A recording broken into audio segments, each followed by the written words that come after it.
자, 76페이지. 전 시간에 생태계에 대한 내용을 가르쳐 드렸어요. 생태계, 생물적 요소와 비생물적 요소. 얘네들의 관계, 이런 걸 알려드렸죠. 생물이, 보통 화학과학에 나오는 생물이 어려운 부분은 되게 어려운데, 여기 생태계 파트는 생각만큼 어렵지는 않습니다. 그런데, 관계들, 우리가 흔히 못 보던 내용들이, 진짜 자연 다큐멘터리 같은 내용들이 좀 많아서, 그런 예들을 좀 많이 알아두시기 바랍니다. 시라소니 뭐 이런 단어 들어봤니? 누군지 알아요? 시라소니 누구냐? 종달새 본 적도 없는데 막 외우셔야겠구나. 자, 이상한 생명체들도 좀 많이 나오기 때문에 좀 잘 보셨으면 좋겠습니다. 76페이지요. 생태계를 막 배우고 난 다음에 생태계의 평형에 대한 내용을 배웁니다. 생태계의 평형 어떻게 되니? 이렇게 물어볼 건데요. 생태계가 평형을 이루고 있대요. 생태계가 평형을 이루고 있대요.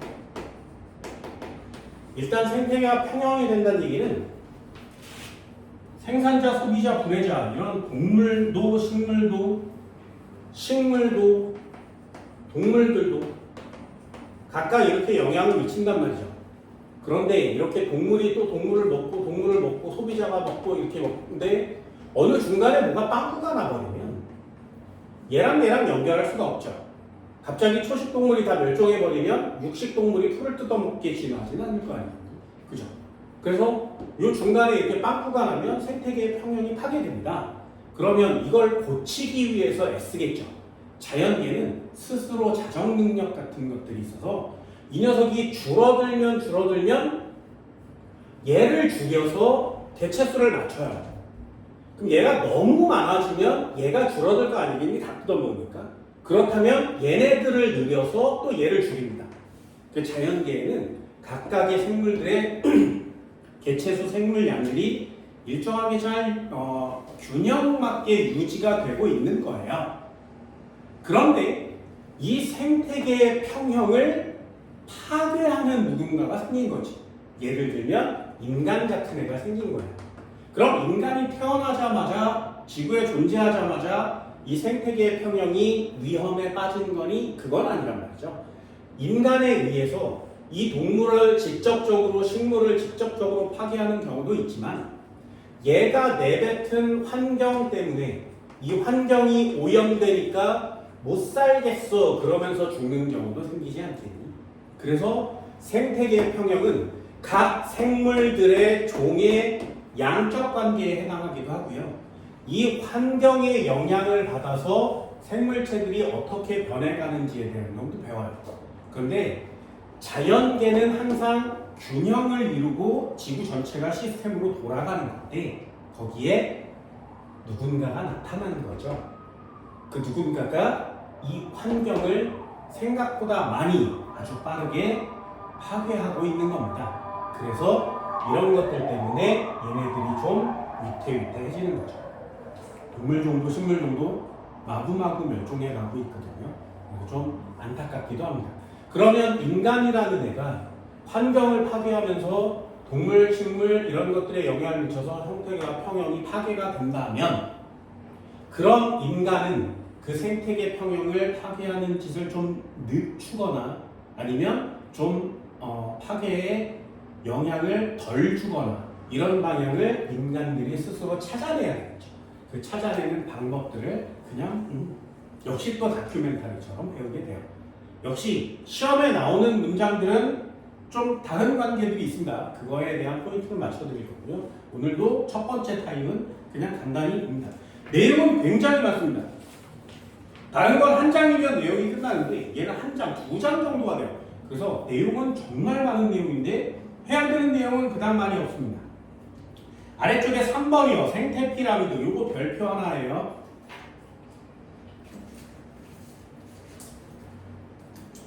그리고 77페이지에 2번 생태계 평형이라는 관계에 화살표 짝대기 뭐 이런 거 있거든요.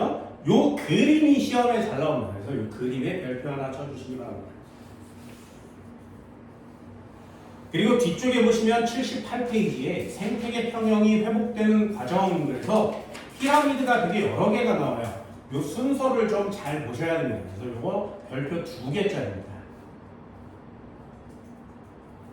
그리고 우리는 좋은 것들을 배워야 하기 때문에 78페이지에 보시면 생태계 평형을 깨트리는 환경 변화 요인이 뭐니? 그래서 깨트리는 요인이 뭐니를 배운 후에 도시와 부분별한 별목 이런 것들을 배운 후에 79페이지 가면 생태계 보존을 위해서 인간이 노력하는 건 뭐가 있니? 이렇게 차근차근 배워가는 거예요. 됐죠? 여기 파트는 생물학에서는 굉장히 중요하지만 그리고 우리가 살아가는 환경에서는 되게 중요하지만 시험용으로는 그냥 간단히 한 번쯤 읽어보세요. 여기에서 계산형 시험 문제라든가 이런 것들이 고등학교 2학년 생물원에 나오는 내용이거든요. 그래서 그 부분에 대한 내용을 좀 포인트를 맞춰드리도록 합니다. 자, 76페이지로 다시 돌아오면 거기에 단어가 하나 나와요. 하나는 먹이 그물이고요. 하나는 먹이 사슬입니다. 통합과학처럼 깊은 내용을 배우지 않는 좀 얕은 수준까지만 배우는 학교들에서는 이 단어를 시험에 내요. 먹이 사슬이냐, 먹이 그물이냐. 됐나요? 이 두 가지를 잊어버리면 안 돼. 먹이 사슬은 말이죠. 사슬은 이렇게 생긴 게 사슬이죠. 그래서 이름을 이렇게 먹이 사슬로 지은 거예요. 그래서 생산자, 1차 소비자, 2차 소비자, 3차 소비자 이런 식으로 이렇게 한 가닥을 표현하면 사슬이라고 합니다. 그런데 얘가 먹이 연쇄 과정에서 한 가닥이 하나로만 이루어지진 않죠. 여러 가지 뜯어먹고 생물종이 다양하니까 여러 가지를 먹고 여러 가지를 이렇게 사슬이 여러 개인 것처럼 나타나요. 그래서 복잡한 구조가 되면 먹이 그물이라는 단어를 쓰게 됩니다. 그래서 사슬과 그물은 좀 다른 단어구나라는 걸 체크해 주세요. 먹이 사슬은 생산자부터 최종 소비자까지 먹고 먹히는 관계를 사슬 모양으로 길게 나타낸 거고요. 먹이 그물은 여러 개의 사슬이 얽혀서 복잡하게 나타나는 걸 그물이라고 합니다. 별로 어렵지 않지. 우리가 해야 되는 건 2번이에요. 생태계에서의 에너지 흐름을 한번 봅시다. 얘는 생태계 평형이고요.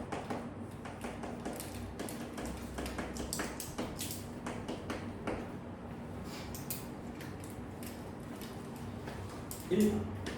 자, 먹이 사슬이라는 단어. 그리고 먹이 그물이라는 단어죠. 얘는 한 종류예요. 예를 들면 풀 뜯어먹는 애가 누구야? 메뚜기?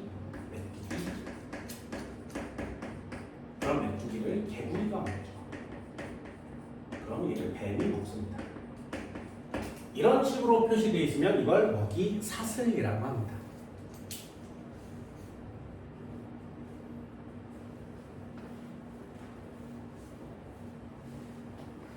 그럼 다시요. 그물은 풀에 메뚜기가 먹겠죠.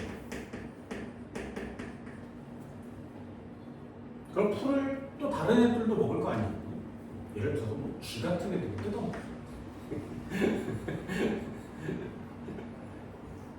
그럼 메뚜기를 개구리만 먹지는 않겠죠. 메뚜기를 뭐 쥐가 메뚜기를 잡아먹을 수도 있지.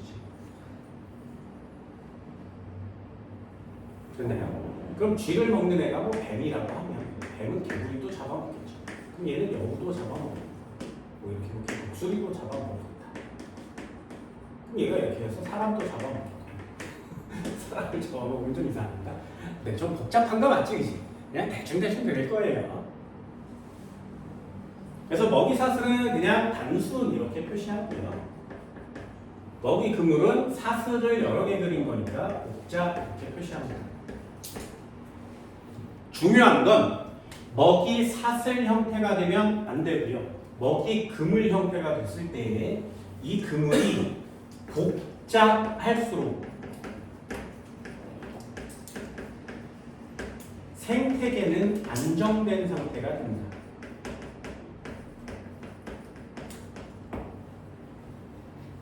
통합과학에서는 이렇게만 다루시면 되고요. 생물원 2학년 내용에 가서 수능용 문장을 쓸 때는 니네들은 통합과학을 시험 볼 거니까 수능에 수능용 문장을 쓸 때는 뭐라고 쓴 거냐면 풀이라는 종, 쥐라는 종, 메뚜기라는 종, 뱀, 개구리, 여우, 독수리라는 종 됐나요? 그래서 얘는 종이 하나, 둘, 셋, 네 개고요. 얘는 종이 많지. 그래서 이쪽 편을 종이 다양해요 이렇게 써요. 종의 개수가 다양해요. 이렇게 종이 다양 많을수록 생태계는 안정되어 있습니다.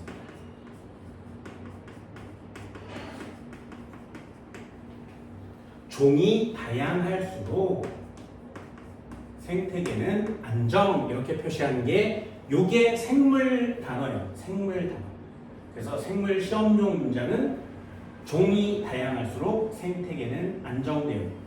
얘는 메뚜기가 멸종하면 다 멸종할 거거든요. 하지만 얘는 메뚜기가 없어도 쥐를 잡아먹고 사는 애들도 생기겠지. 그치?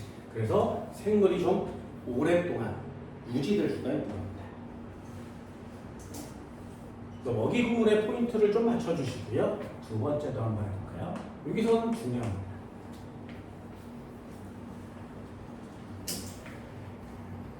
이걸 뭐라고 하냐면 생태계 내에서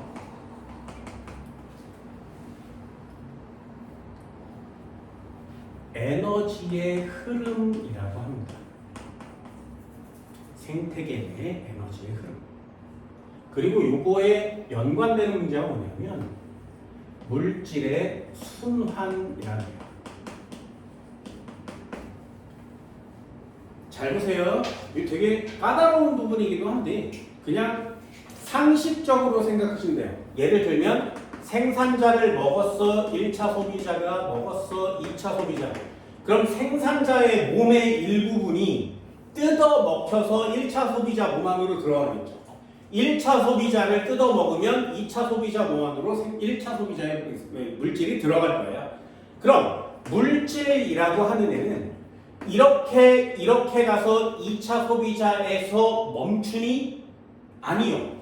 얘가 다시 죽으면 분해자에 의해서 흙 속으로 되돌아가면 그걸 다시 생산자가 처먹는 거죠. 그럼 2차 소비자가 죽으면 분해자에 의해서 흙 속으로 되돌아가면 다시 생산자가 먹는 거죠. 그래서 물질은 흙에서 생산자로 생산자 1차, 2차 간 다음에 다시 흙으로 되돌아가면 빙글빙글 돌아요. 그래서 어느 점에서 시작해도 다시 원점으로 되돌아올 수 있습니다. 이걸 순환이라 그래요. 됐나요? 그래서 물질은 순환해요. 탄소 순환, 물의 순환 이렇게 물질은 순환을 합니다.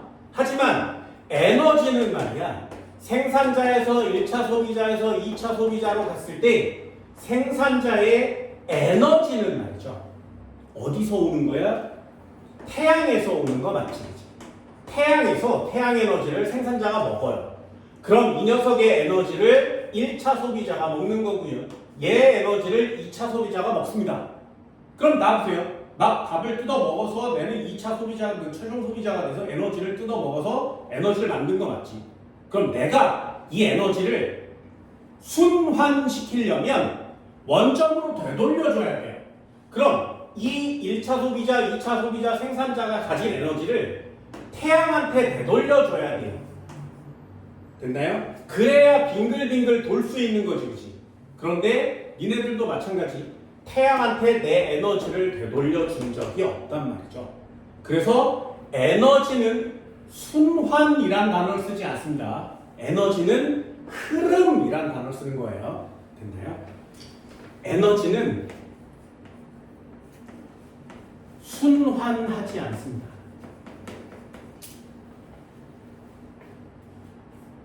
하지만 물질은 순환하는 거죠. 순환하지 않는다가 무슨 말이야? 에너지는 한쪽 방향으로만 이동해요.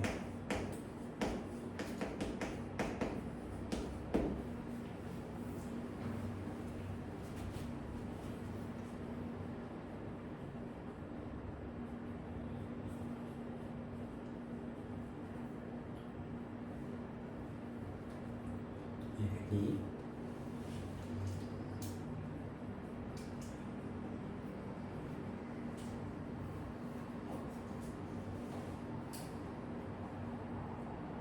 그러니 에너지가 이렇게 가버리면 생산자의 에너지가 전부 다 소비자 쪽으로 가버리겠죠. 그러면 생산자는 에너지를 어디서 얻어야 돼? 태양에서밖에 얻을 수 없지. 그러니 얘는 태양 에너지가 계속 공급되지 않으면 에너지가 흘러가 버리니까 차근차근 멸종해요. 그 지구에는 태양 에너지가 계속 공급이 되어야 돼.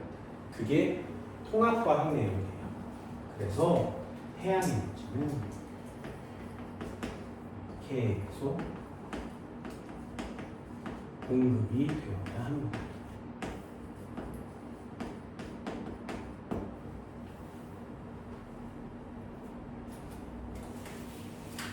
그래야 에너지가 흘러갈 수 있는 거죠.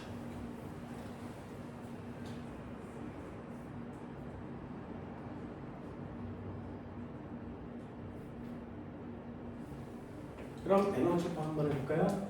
생산자가 있어서 생산자는 에너지를 어디서 얻니? 태양으로부터 얻는 거죠. 그래서 태양 에너지를 먹습니다. 그렇지? 그럼 태양 에너지로부터 생산자가 에너지를 받아서 태양으로부터 에너지를 받아서 일부는 사용을 하고요. 일부는 저장을 합니다.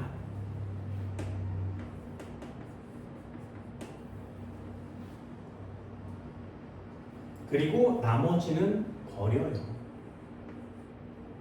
열 에너지로 버려요. 얘네들도 에너지 버리고 있죠. 지금 에너지가 계속 밖으로 빠져나가고 있지 않나요? 일부는 몸 안에 가지고 있습니다. 그러면 이 일부의 에너지, 저장된 에너지를 1차 소비자가 먹습니다. 그럼 1차 소비자가 그 에너지를 먹으면 역시 그 중에 일부를 사용하고요. 일부를 저장합니다. 그리고 열 에너지로 버립니다. 이런 과정이 계속 진행되는 거예요. 계속 진행됩니다. 그럼 또 다른 에너지가 열 에너지로 또 버리겠죠. 이런 과정이 계속 반복돼서 진행돼요. 최종 소비자까지. 그럼 이 에너지들이 태양 에너지랑 이렇게 연결되지 않죠. 한쪽 방향으로만 이동하는 거 맞지? 그래서 에너지는 순환하지 않는다. 한쪽 방향으로만 이동한다. 그러니 이 생태계의 에너지가 유지가 되려면 태양에서 에너지가 계속 공급되어야 한다라는 뜻이에요. 내용이 되게 긍정적이죠. 여기다가 쓴 태양이 사라지면 지구의 생명체도 사라진다. 야, 이런 단어 쓸 수 없잖아요. 좀 너무 부정적이지 않니?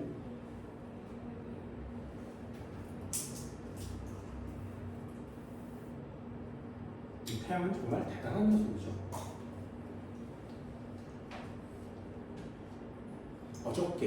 그저께인가 발표가 났습니다. 나사에서 중대 발표를 했어요. 봤니 뉴스? 봤어요? 관심이 없나? 나만 관심 있나? 화성에서 생명체의 흔적을 찾아냈답니다. 미친 짓이에요. 진짜 미친 짓. 역사에 남는 순간이 되겠죠. 지구 이외의 다른 천체에서 생명체의 흔적을 찾아내는 건 진짜 미친 짓입니다. 좀 괜찮은 흔적을 찾아서 좀 더 연구를 할 수 있으면 좋겠는데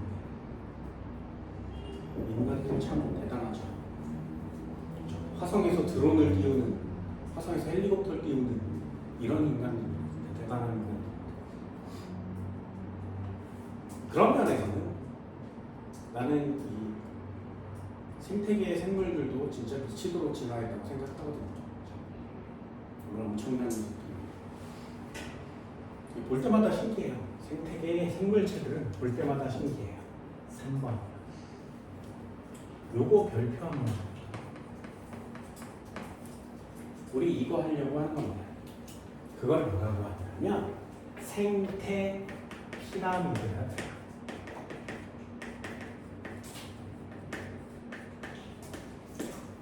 생태 피라미드.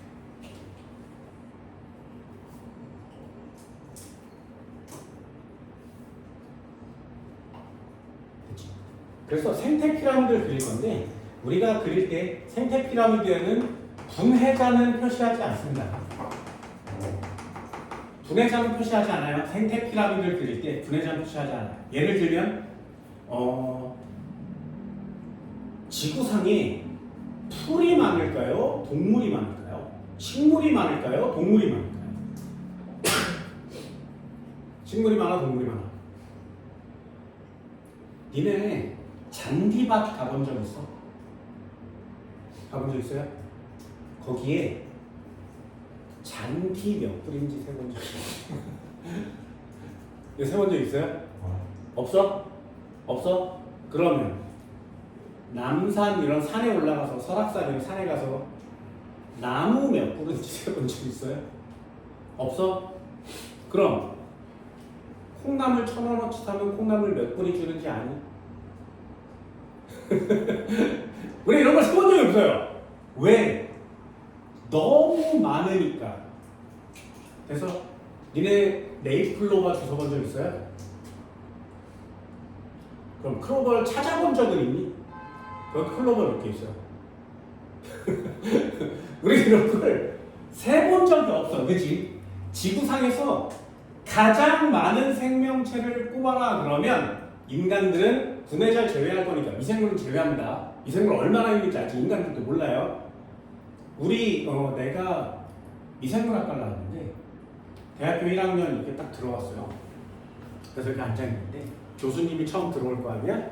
그 교수님이 처음 들어와서 처음 하신 말이에요. 그게 뭐냐면 니네 동해바다 가본 적 있니? 동해바다 어디 가봤어요? 뭐 강릉 가봤어요? 경포대? 백사장 걸어봤어? 그래서 우리 교수님이 뭐라 그랬냐면 백사장을 이렇게 걸어가 그러다가 모래를 이렇게 한 줌을 쥐라 그랬어요. 그럼 여기 모래알 개수를 세면 몇 개나 있겠니? 졸라 많겠지. 그죠? 그러면 백사장의 모래는 몇 개 있겠니? 상상이 가요? 그래놓고 뭐라 그랬냐면 요 손 안에 들고 있는 모래가 인간이 알고 있는 미생물의 개수라면 그 백사장 전체에 있는 모래알갱이만큼 인간이 모르고 있는 미생물이야 라고 얘기했어요. 그래서 미생물들은 인간이 아직 모르는 게 너무나 많아서 개체수를 셀 수가 없습니다. 눈에 보이는 것만 세는 거죠. 그래서 개체수를 셌을 때 이 애들의 수가 가장 많은 게 생산자예요. 식물이 제일 많습니다. 광합성하는 애가 제일 많아요. 그래서 얘를 이렇게 그리면 이 생산자를 뜯어먹는 1차 소비자가 있을 거 아니야? 그래서 지구의 1차 소비자의 개수를 다 세요. 그러면 요만해요. 왜 1차 소비자고요? 그럼 1차 소비자를 뜯어먹는 2차 소비자를 재면 요만큼 있답니다. 최종 소비자를 재면 요만큼 있는 거죠. 그래서 모든 내용들이 생산자가 제일 많아요. 가면 갈수록 적어지는 거죠. 그래서 위로 올라갈 때 이걸 상위 단계라고 해요. 그래서 상위 단계로 갈수록 지구상에 존재하는 개체의 수는 어떻게 된다고? 줄어든다고. 그래서 이걸 피라미드예요 라고 표시하는 거예요. 됐나요? 생태 피라미드를 그릴 때 어떻게 그리냐면 이렇게 피라미드 형태로 그립니다. 그냥 간단하게. 그럼 맨 아래쪽에 이렇게 이만큼이 생산자라면 초식동물은 요만큼 1차 소비자가 될 거고요. 요만큼은 2차 소비자가 될 거고요. 이런 식으로 진행하는 거예요. 되니? 그럼 얘는 3차 소비자 겸 최종 소비자가 되는 거죠. 이 그래프 상에서. 자, 이걸 피라미드라고 합니다. 그럼 피라미드를 이렇게 피라미드 형태로 그리는 이유가 뭐야? 위로 올라가면 올라갈수록 상위 단계로 갈수록 뭐가 면적이 줄어들죠. 상위 단계로 갈수록 감소하기 때문에 피라미드 형태로 그리는 거거든요.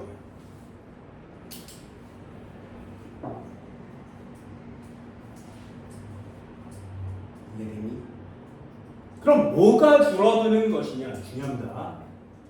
에너지의 양 줄어듭니다.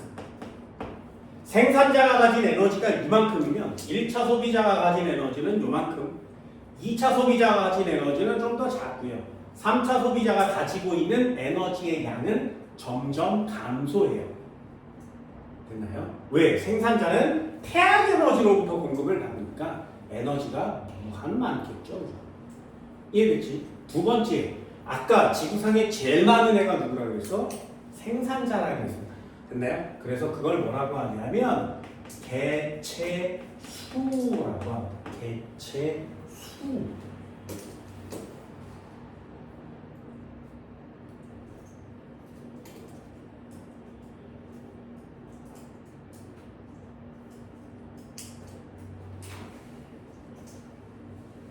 그렇죠? 이렇게 동네가 A 지역이 있어, B 지역이 있대. 여기 개체수가 올라가는 거야. 여기 개체수가 작은 거야. 이게 개체수예요.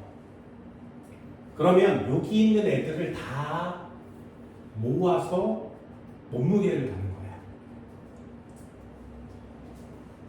네잎클로버는 클로버라는 식물, 콩나물 이런 식물들은 사이즈가 되게 작지.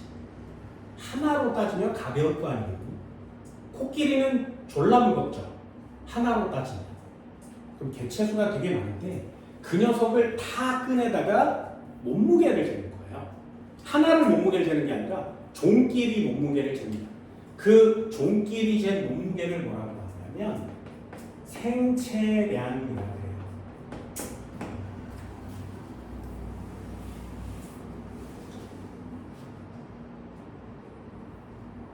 일정한 공간 안에 살고 있는 생물종의 몸무게, 그걸 생체량이라고 합니다. 그럼 생체량도 누가 제일 많은 거야? 생산자가 제일 많은 거예요. 위로 올라갈수록 감소하니까. 그래서 여기에 무슨 값이 나와도 감소하시면 돼요. 전부 다 감소합니다. 되게 단순하지, 그치? 그럼 여기까지만 나오면 시험지를 낼 수 없잖아요. 그래서 고등학교 2학년에 올라가면 여기 하나 더 내요. 상위 단계로 갈수록 증가하는 애가 있어요.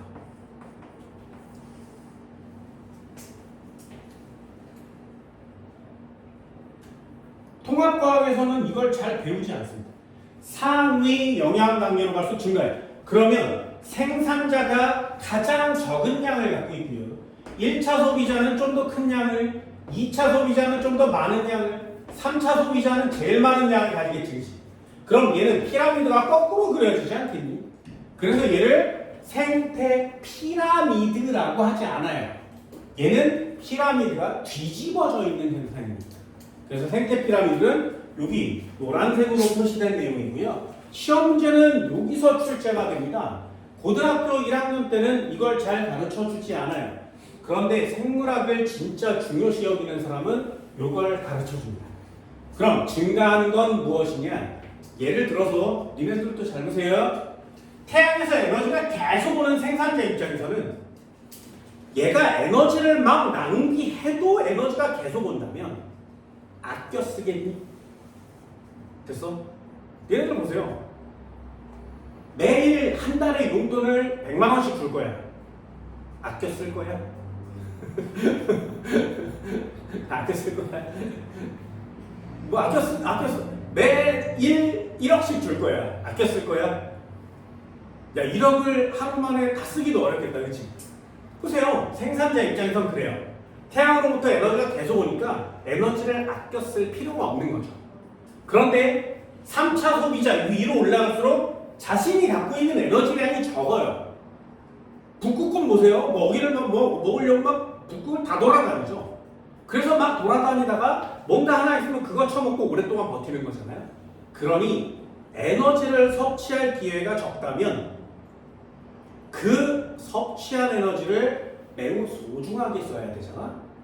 당연하겠죠. 그걸 뭐라고 하냐면 에너지의 효율이라고 합니다. 에너지의 효율은 위쪽 상위 영양 단계로 갈수록 증가해요.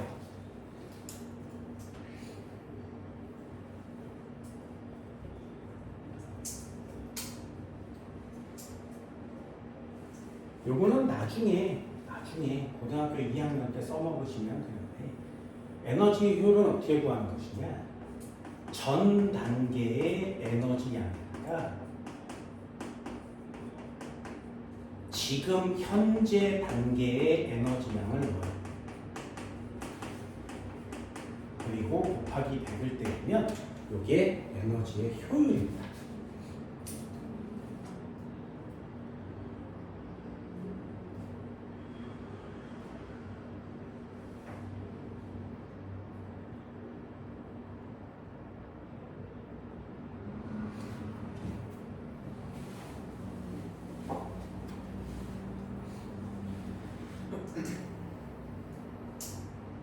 예를 들어서 생산자가 있었대. 그 생산자의 에너지는 100이에요.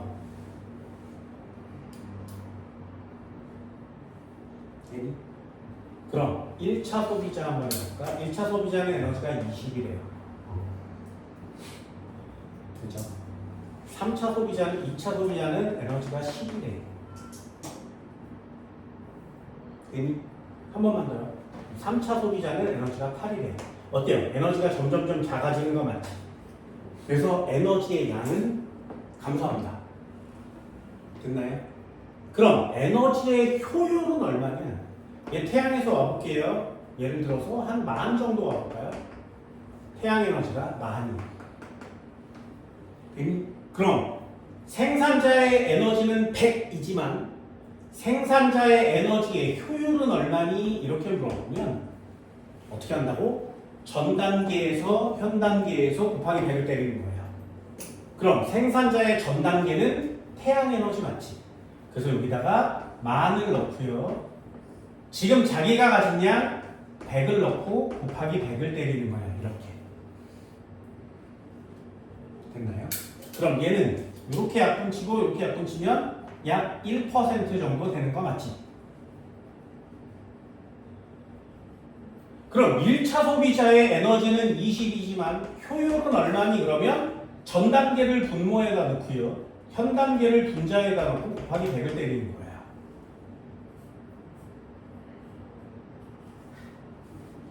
됐어요? 그럼 얘는 이렇게 약분되니까 한 20% 정도 되겠네. 그죠? 어때요? 1%에서 20%로 좀 커진 거 맞지? 에너지의 양은 줄지만 말이야. 효율은 말이죠. 다시 한번 해볼까요? 효율은 얘는 20이고요. 지금 나는 10을 갖고 있는데 곱하기 100을 때리면 이렇게 해서 얘는 50% 효율을 보이네요. 그죠? 이해됐어요? 이게 에너지의 효율입니다. 이렇게 해서 생물체는 좀 이쁘장하게 진화하는 거예요. 그럼 마지막 3차의 에너지 효율은 얼마니? 10분의 8 곱하기 100을 이렇게 때리는 거죠. 얘는 80% 졸라 많아. 이해됐나요? 그럼 에너지는 피라미드가 이렇게 그려지지만 효율은 이렇게 그려지는 거 맞죠? 효율은 위쪽으로 올라갈수록 증가합니다. 이렇게 표시하는 게 생태 피라미드입니다.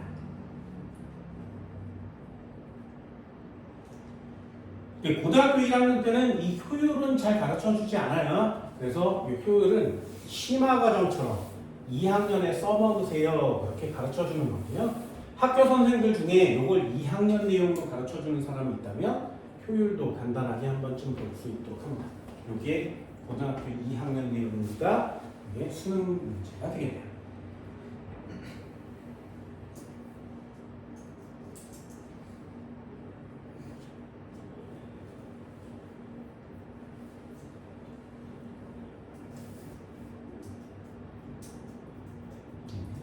(77페이지도) 한번 읽어볼까요?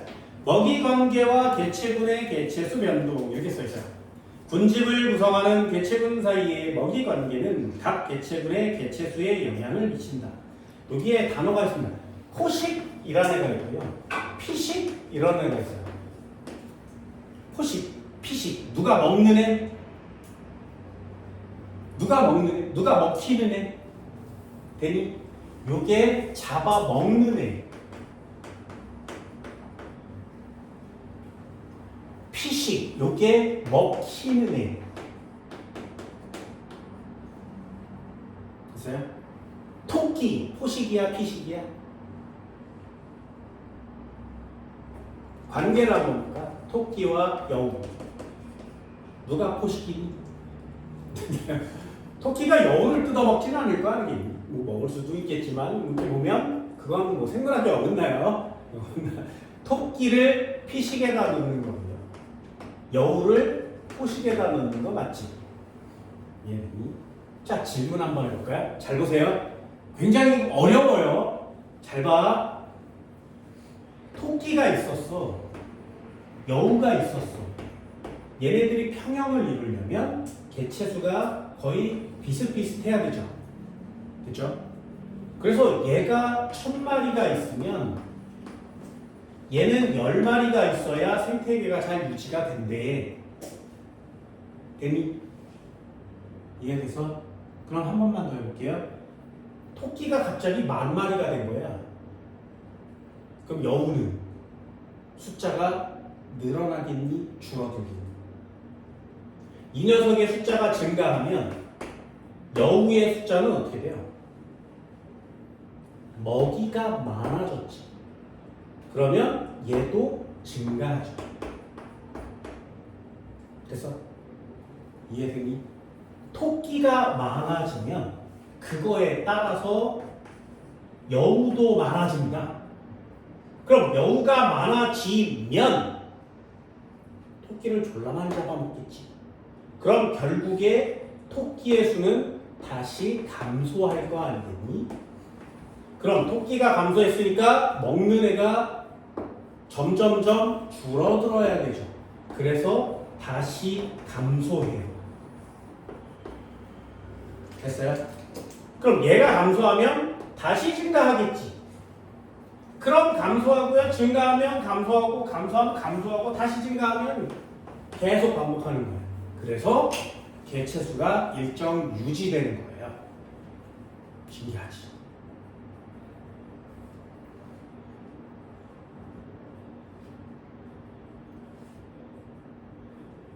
그게 먹이의 관계입니다.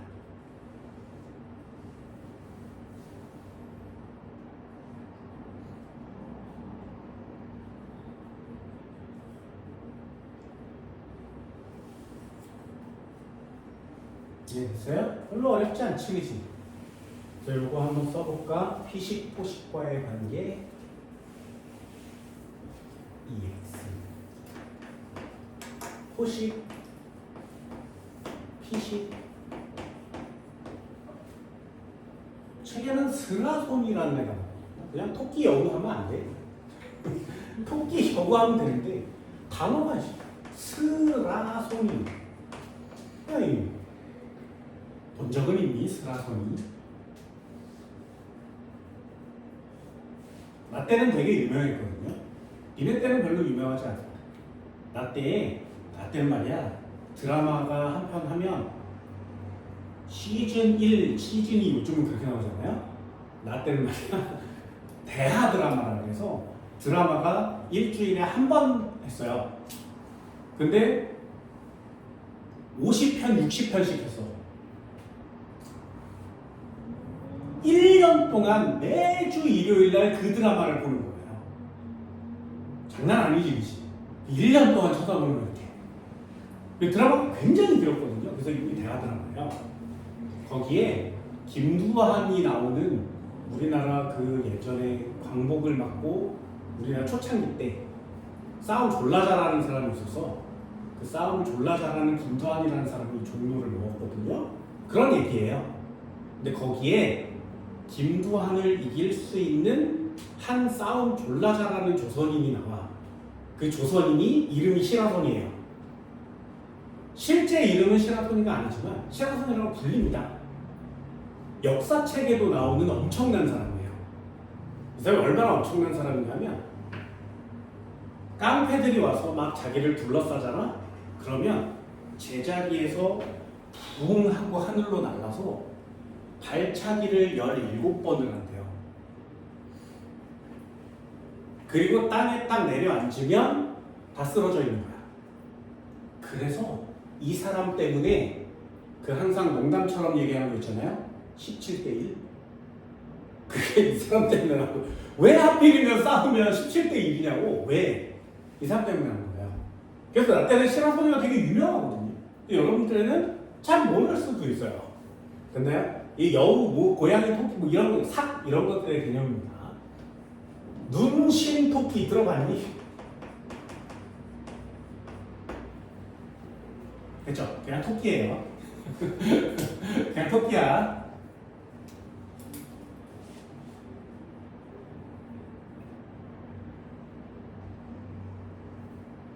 됐어요? 자, 둘 중에 누가 개체수가 많다고? 누가 많니? 그러면 토끼가 많겠죠? 초식동물이니까. 얘는 1차 소비자. 얘는 2차 소비자입니다. 피라미드에서 한번 배웠습니다.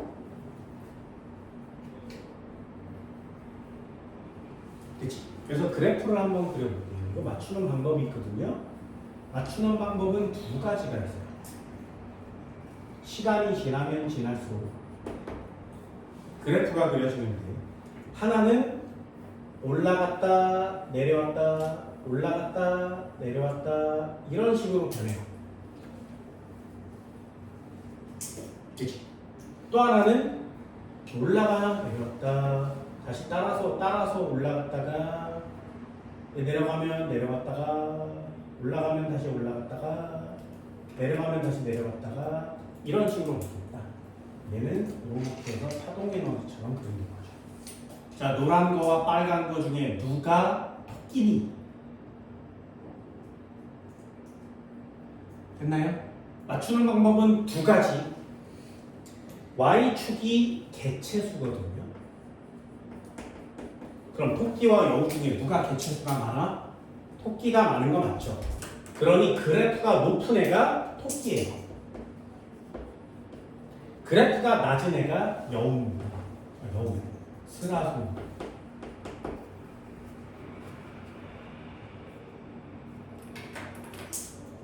여기까지 됐어요?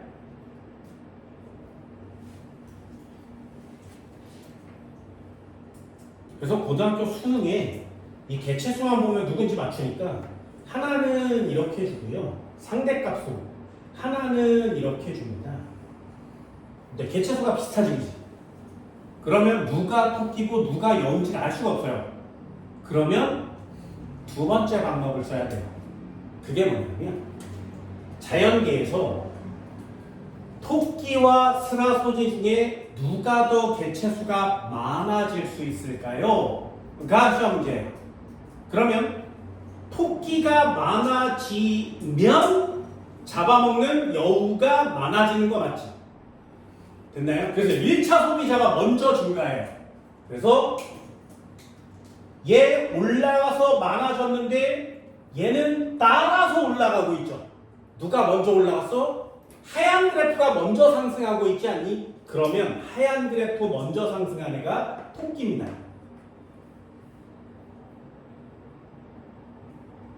됐죠?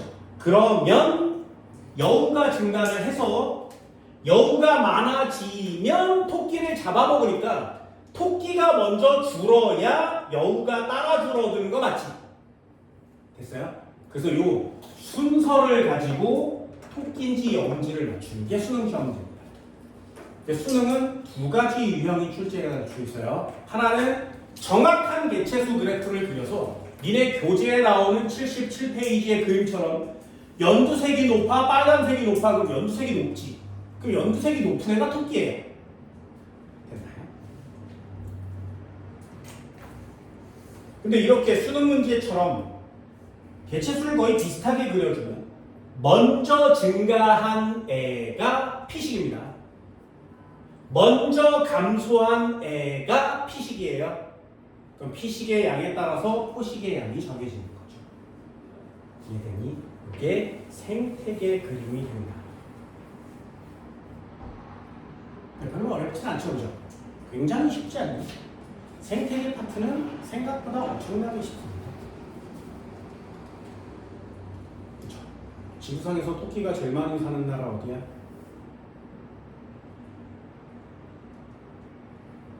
가봤다면서요. 또 호주에는 졸라 크거든요. 호주 뒤지게 큽니다. 근데 그 호주 넓은 데 중에 시드니만 갔다 온 거죠. 거기 그거 봤어요? 그 울룰루? 그런 거 봤어요? 호주에 가면 여기 시드니고요. 여기쯤에 울룰루라 울룰루인지 훌룰루인지 아니 우루루인지 뭐 하는데 이런 게 있어요. 이게 뭐냐면 호주에서 가장 유명한 애예요. 네, 안 가보셨나요? 호주에서 가장 유명해요. 호주의 땅덩어리가 주황색, 붉은색인데 여기에 이렇게 생긴 바위산이 있는 거야. 사람 얼마네? 그 사람이 뭐예요? 엄청나게 큰 바위가 평원에 묵도 솟아있어요. 엄청나게 큰 바위가. 그래서 원주민들이 여기 살다가 저 새끼는 뭐야? 와 정말 대단한데 우와. 그래서 이 울룰루라는 바위를 매우 신성하게 여겼다. 여기 근처에 가서 사진을 찍는 게 호주에 여행 가면 해야 될 일이에요. 안 해봤죠? 왜요? 이 시드니에서 이 울룰루까지 가는데 차로 한 7시간을 가야 돼요. 너무 멀어. 그럼 이 호주가 진짜 큰 땅덩어리잖아요. 근데 이 호주에 안 사는 동물이 있어요. 호주에 없어요. 그게 토끼야, 토끼. 호주에 토끼가 없었어요. 근데 지금 호주에 토끼가 추정으로 2억에서 20억 마리 있다고 얘기하거든요. 그래서 유해 조수로 지정이 돼서 이 토끼들이 호주의 풀을 다 뜯어먹는 거야. 그러니 캥거루가 뜯어먹을 풀이 없는 거예요. 그래서 토끼 때문에 생태 교란종, 토끼 때문에 호주의 생태가 다 파괴되거든요. 근데 원래 토끼가 없었잖아? 왜 있어? 호주에 외국인들이 와서 나 여기 일할 거야 이럴 거 아니야? 애완용으로 토끼를 데리고 온 거야. 토끼를 데리고 왔다가 이 사람이 떠날 때 야 잘 살아 풀어준 거예요. 토끼 몇 마리를. 그게 지금 수억 마리가 됐어. 그 왜 많아 얘는? 안 줄어들어. 왜? 토끼를 잡아먹는 애가 없어요. 그 나라 전체가 토끼가 없었던 거지. 그러니까 토끼를 잡아먹는 생명체가 없었던 거야. 그러니까 토끼가 오니까 이거 뭐야? 이거 앉혀먹는 거야. 그래서 토끼의 천적이 없어서 미치도록 자라는 거야. 나중에 그 녀석이 풀을 다 뜯어먹고 나면 끝장나겠죠. 그래서 남극에도 없는 생명체가 한 명 있었어요. 누구야? 쥐. 남극에 쥐가 없어요. 그런데 사람들이 남극에 가서 연구를 하기 시작했지. 연구를 할 때 짐이나 이런 걸 갖고 오잖아요. 거기 숨어서 들어오는 거야, 쥐가. 그래서 지금 남극의 쥐가 이치도록 많답니다. 그래서 펭귄 알을 막 뜯어먹는 거예요. 펭귄이 점점점 멸종하고 있는 거죠. 가뜩이나 살기 어려운 남극이 애기들을 다 잡아먹어. 새, 알, 뭐 이런 거 다 잡아먹어. 그래서 그런 것들이 생태 교란종이 되는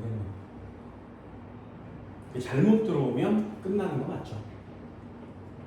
됐나요? 하나만 하고 잠깐 쉴게요. 이걸 어떻게 그리는 거냐? 이 제목이잖아요. 생태계 평형. 그거의 마지막 단계예요. 그래서 이 녀석이 시험 문제에 참 많이 나왔어요. 생태계가 어떻게 평형을 유지할까요? 생태계가 어떻게 평형을 유지할까요? 자, 이건 순서를 그냥 잘 보세요. 간단하게 한번 그려볼게요. 이렇게 생겼었는데 생산자, 1차 소비자, 2차 소비자가 있었는데 이게 삼각형이 딱 피라미드처럼 돼야 평형 상태가 지금 유지되고 있는 겁니다. 자연계에서 그냥 유지되는 거라겠죠. 그런데 어떤 요인에 의해서 한 층이 일시적으로 커지는 거예요. 어떤 요인에 의해서 한 층이 커집니다. 예를 들면 이렇게 생겼는데 갑자기 여기 층이 많아지는 거죠.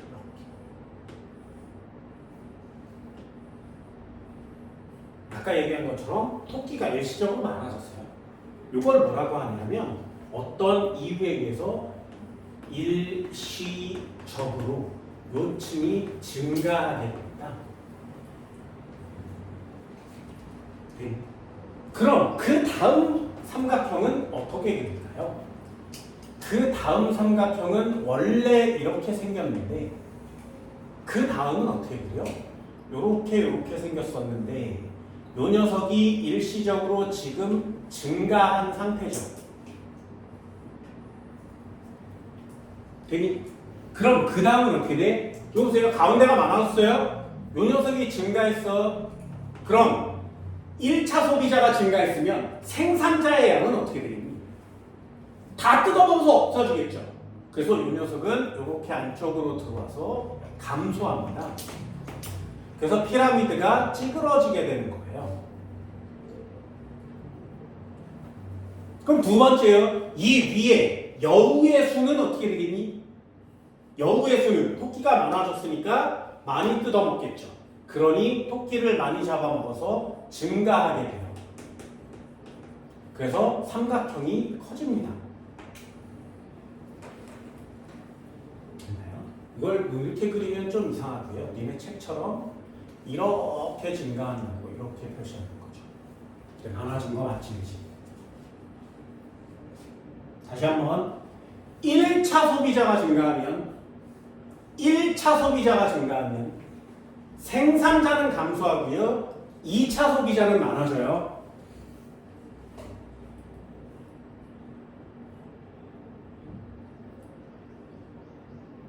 자, 이제 순서가 중요해요. 잘 보세요. 얘는 증가했고요. 얘는 감소한 상태예요. 그래서 피라미드가 이렇게 생겨서 여기 줄어들어 있는 거 맞지? 이렇게 생긴 피라미드가 완성됐어요. 자, 이제 어떤 현상이 일어날까요? 그 다음은 어떻게 되겠니? 그 다음은 어떻게 돼? 1차 소비자가 많이 뜯어먹었으니까 얘 원래 어떻게 생겼었는데 이렇게 생겼었는데 얘는 요만큼 있었는데 이 녀석이 증가한 상태고요. 얘가 증가한 상태였어. 그랬더니 이 녀석은 감소해서 줄어든 상태였어요. 얘는 증가해서 많아진 상태가 됐어요. 요게 전 단계죠. 그럼 그 다음 어떻게 돼? 요 가운데 녀석이 줄어요. 토끼를 다 잡아먹은 거지. 그래서 원래 상태로 되돌아옵니다. 감소하는 거예요.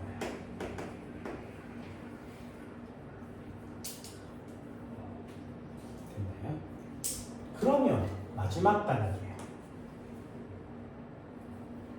원래 삼각형이 이렇게 생겼었는데 이렇게 나뉘어져 있었는데 이 녀석은 원래 감소한 양만큼 되돌아왔는데 위에는 아직 되게 큰 거죠. 그리고 밑에는 아직 작은 거지.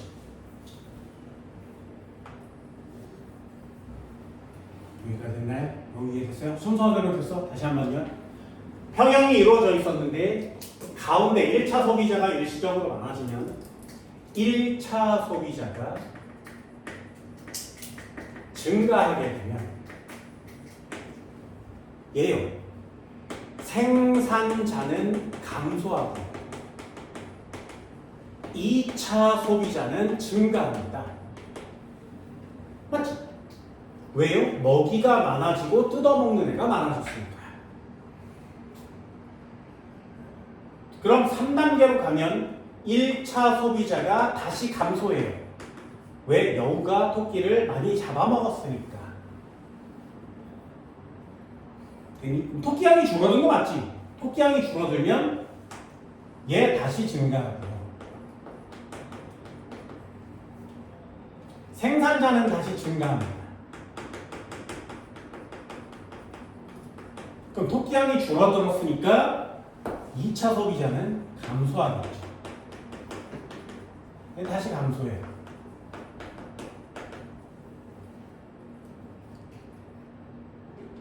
그럼 다시 감소해서 원래대로 되돌아올 거고 증가해서 원래대로 메꿔지면 원점으로 되돌아가는 거 맞지? 요거는 순서를 꼭 보세요.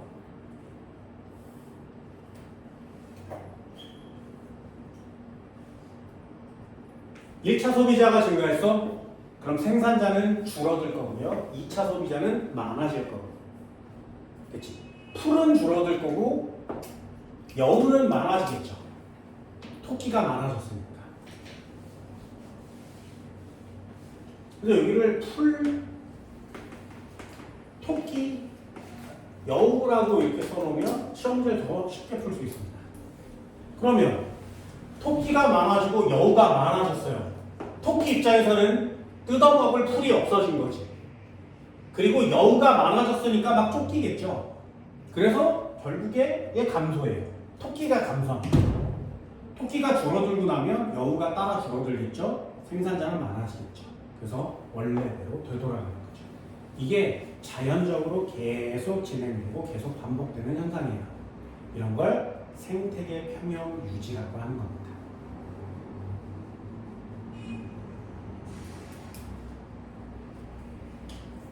됐니? 78페이지 마저 한번 읽어볼까요? 생태계 평형을 깨트리는 환경 변화 요인. 요건 나쁜 거 쓰시면 됩니다. 예를 들면 도시화. 뭐 우리는 도시에 살고 있으니까 이거 좋은 거 아니에요? 안 좋은 거야. 됐니? 아마존이 다 없어지고 있습니다. 아파트 짓느라.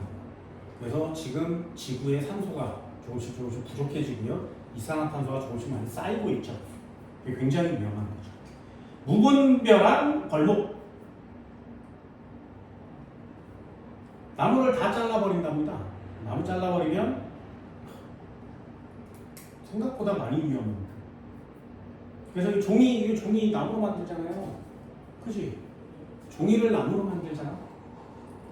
얘네들이 공부를 많이 하면 할수록 아니야. 선생님 저는 환경을 위해서 공부 안 하는 거야. 이러면 안 돼. 그러면 안 돼. 그래서 연습장에 그 노트에 써놓는 게 아니라 머리에다 써놓는 거야.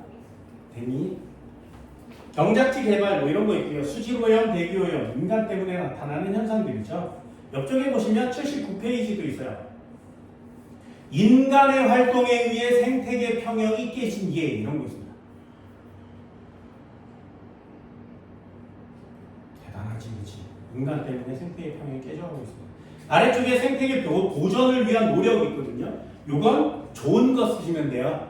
좋은 거, 나쁜 거, 좋은 거 이렇게 나눠서 씁니다. 천연기념물로 지정하여 보호한다. 괜찮은 방법이죠. 천연기념물로 보호하면 그 녀석은 안 잡아먹을 거니까요. 생태적 보존 가치가 있는 생태계를 국립공원이나 보호구역으로 지정하여 관리한다. 관리하면 좋겠는데 우리 잘 몰라. 국립공원 이런 데 가서 막 사람들 막 술 먹고 뭐 이러는 거지. 천연기념물 잡아먹고 구워먹고 이러는 거. 그거 큰일 나는 거죠. 자연환경을 보존하기 위한 특별법을 만들어 시행한다. 법을 만들면 좋겠네. 생물 서식 환경이 훼손된 하천을 복원하기 위해 하천 복원 사업을 실시한다. 그래서 만든 게 청계천이죠. 아니야, 청계천은 개천이 아니에요. 호수예요. 알고 있니? 청계천은 니네 청계천 가봤어요? 가봤어? 원래 개천이 이렇게 상류가 있고 하류가 있어서 흘러야 되잖아요. 근데 청계천은 원래 흘렀었던 개천을 메꾼 거야. 그래서 물이 흐르지 않아요. 물이 흐르지 않고 고여 있으면 뭐라 그래? 연못 호수라고 합니다. 그래서 청계천은 엄밀히 따지면 연못 호수예요. 물이 흐르지 않으니까. 그럼 흐르지 않으면 연못이 썩잖아. 그래서 모터를 돌려서 물을 계속 이동시키는 거야. 인공적으로. 그래서 지금 청계천에 가보면 이렇게 흐른다고 생각하는 거예요. 근데 청계천에 물고기 있는 거 알아? 지금은 거의 없습니다. 호수에는 물고기가 잘 살 수 없어요. 썩어가고 있으니까. 이런 얘기를 하면은 걸릴래나? 어쩔 수 없지. 예전에 청계천이 다 복원이 돼서 자 여기 개천이야. 그래서 전 지구의 사람들이 다 모였어요. 정말 엄청난 프로젝트가 완성이 됐으니까. 이런 경우가 별로 없거든요. 옛날에 개천이었는데 사람들이 살기 위해서 거기에 도로를 지어서 막 자동차가 다니고 잘 살았었는데 자동차 다니는 도로를 없애고 사람들을 위해서 개천을 만들고 거기를 산책로로 만든 거죠. 환경보호에 의해서 다시 복원한 전 지구적인 좋은 사례예요. 그래서 전 세계에서 와서 벤치마킹을 해봤거든요. 그때 외국인들이 왔어. 그래서 청계천 복원됐으니까 와 물 졸라 깨끗해요. 그래서 쳐다봤는데 물고기가 사는 거야. 청계천. 막 복원해서 지금 열었는데 물고기가 있는 거야. 그래서 와 물고기 졸라 신기해. 오 괜찮아. 와 짱 신기해요. 막 이런 거예요. 복원 잘 됐어. 니네들도 가서 해. 막 이런 거야. 근데 거기를 이렇게 지나가던 생태환경학자가 보고 헐 된 거예요. 물고기를 어떤 인간이 사다가 풀어놓은 거예요. 어떻게 알아? 환경학자니까 아는 거예요. 거기다 풀어놓은 물고기가 저 설악산, 지리산 이런 산꼭대기에 사는 1급 청정수에만 살 수 있는 물고기인 거예요. 그래서 서울시의 한 공무원이 야, 이 물이 깨끗한 걸 보여주려면 생물체 물고기가 살면 좋겠다 그래서 깨끗하게 사는 물고기를 그거를 풀어놓은 거예요. 산속에서 자연적으로 진짜 깨끗한 물에서 사는 물고기를 청계천에 풀어놓은 거야. 사람들은 잘 모르는 거지. 걔가 살겠니 거기서? 죽는 거죠.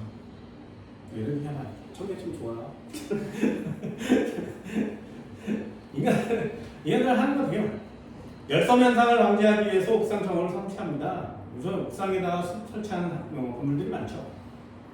환경을 파괴할 수 있는 사업 시작하기 전에 평가를 실시합니다. 국제사회 생태계 보전에 법을 제정하는 협약을 옆쪽에 협약 나오거든요. 생물다양성 협약 람사르는 알아두세요. 람사르 들어는 봤니? 람사르 협약 이거는 들어보세요. 람사르 굉장히 유명한 협약입니다. 얘는 늪지, 습지 이런 녀석을 보존합시다라는 협약이에요. 우리나라에 습지 되게 많거든요. 그래서 우리나라에 람사르 협약에서 보존해라고 명령 내린 습지가 되게 많습니다. 니네 가서 본 적 있어요? 거의 없을 거예요. 근데 이렇게 여행을 하다 보면 람사르 습지라고 해서 굉장히 많이 눈에 띕니다.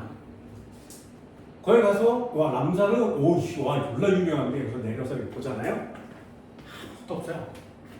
그냥 이렇게 보면 그냥 우리는 잘 안 보이지만 잡풀만 이렇게 나와 있습니다. 이게 뭐야? 이게 세계적인 보존 가치야? 그걸 관광하러 가겠니? 아니요. 그건 관광하라고 보여주는 게 아니라 전 지구에서 야 여기는 보존해라는 거예요. 생태계를 유지하기 위해서. 굉장히 엄청난 생태계입니다. 그래서 이 람사르에서 보존한 습지 중에 우리나라의 습지가 굉장히 많습니다.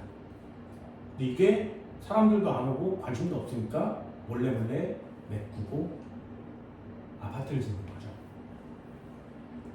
그럼 돼 안 돼? 들어는 보세요. 람사르 협약에서 습지를 보호합시다라고 제정해 놓은 겁니다. 이런 협약들이 굉장히 많습니다. 독도정서 이런 것들 되게 많은데 이 정도만 살짝 배워줍니다. 내용들 되게 복잡한 것 같지만 그렇게 많이는 없거든요. 한 번만 해볼까요? 81페이지 8번이요. 스라소니 문신토끼 A와 B 둘 중에 하나 골라야 된다 그랬지, 그치? A와 B 중에 누가 토끼? 그래프가 높은 애가 토끼. A가 토끼, B가 스라소니. 기억은 X. A가 증가하면 B도 증가한다. 됐나요? 니은 동그라미. 포식과 피식 관계에 있는 두 개체군의 개체수는 주기적으로 변동한다. 됐지? 올라갔다 내려갔다 이걸 반복하면 그게 주기적이라는 단어가 됩니다. 어렵지 않죠? 그죠? 얼마나 쉬워? 5번 한번 볼까요? 피라미드 그려놨어요. 그럼 디귿이요. 생체량은 C가 A 누가 많니? 이렇게 물어보고 있네요. 여기 써있잖아요. 생체량은 누가 많아? 올라갈수록 적어. 올라갈수록 적어. 됐죠? 거기에 어려운 단어가 있어요. 효율은 누가 커? 올라갈수록 커요. 이게 수능용 단어가 되는 겁니다. 그럼 A가 B, C, D 맨 꼭대기에 A가 있으니까 제일 적은 거 맞지, 그치? 생체량 가장 적다 이렇게 쓰는 겁니다. 그게 다예요.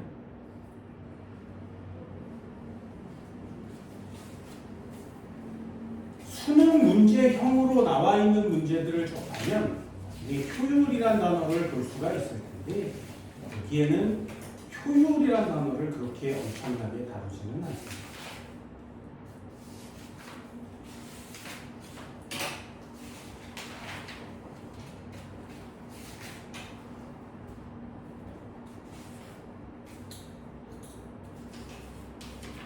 이 정도는 되나요?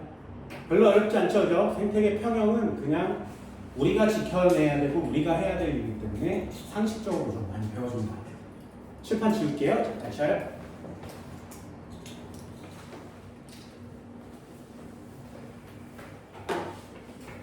자, 84페이지. 자, 이제 지구과학 파트 가겠습니다.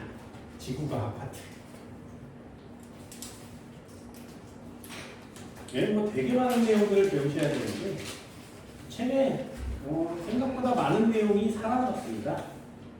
옛날 선생님들이면 가르쳐주는 부분들도 있어서 그런 부분들도 하나씩 하나씩 설명을 드리도록 할게요. 이제 얼마 안 남았어요. 빨리 끝내버리도록 합니다. 여러분들 기말고사 보기 전까지는 빨리 끝내버려야 되겠죠? 꽤 오랜 시간 동안 배워왔잖아요. 그렇죠? 진짜 오랜 시간 동안 배워왔죠.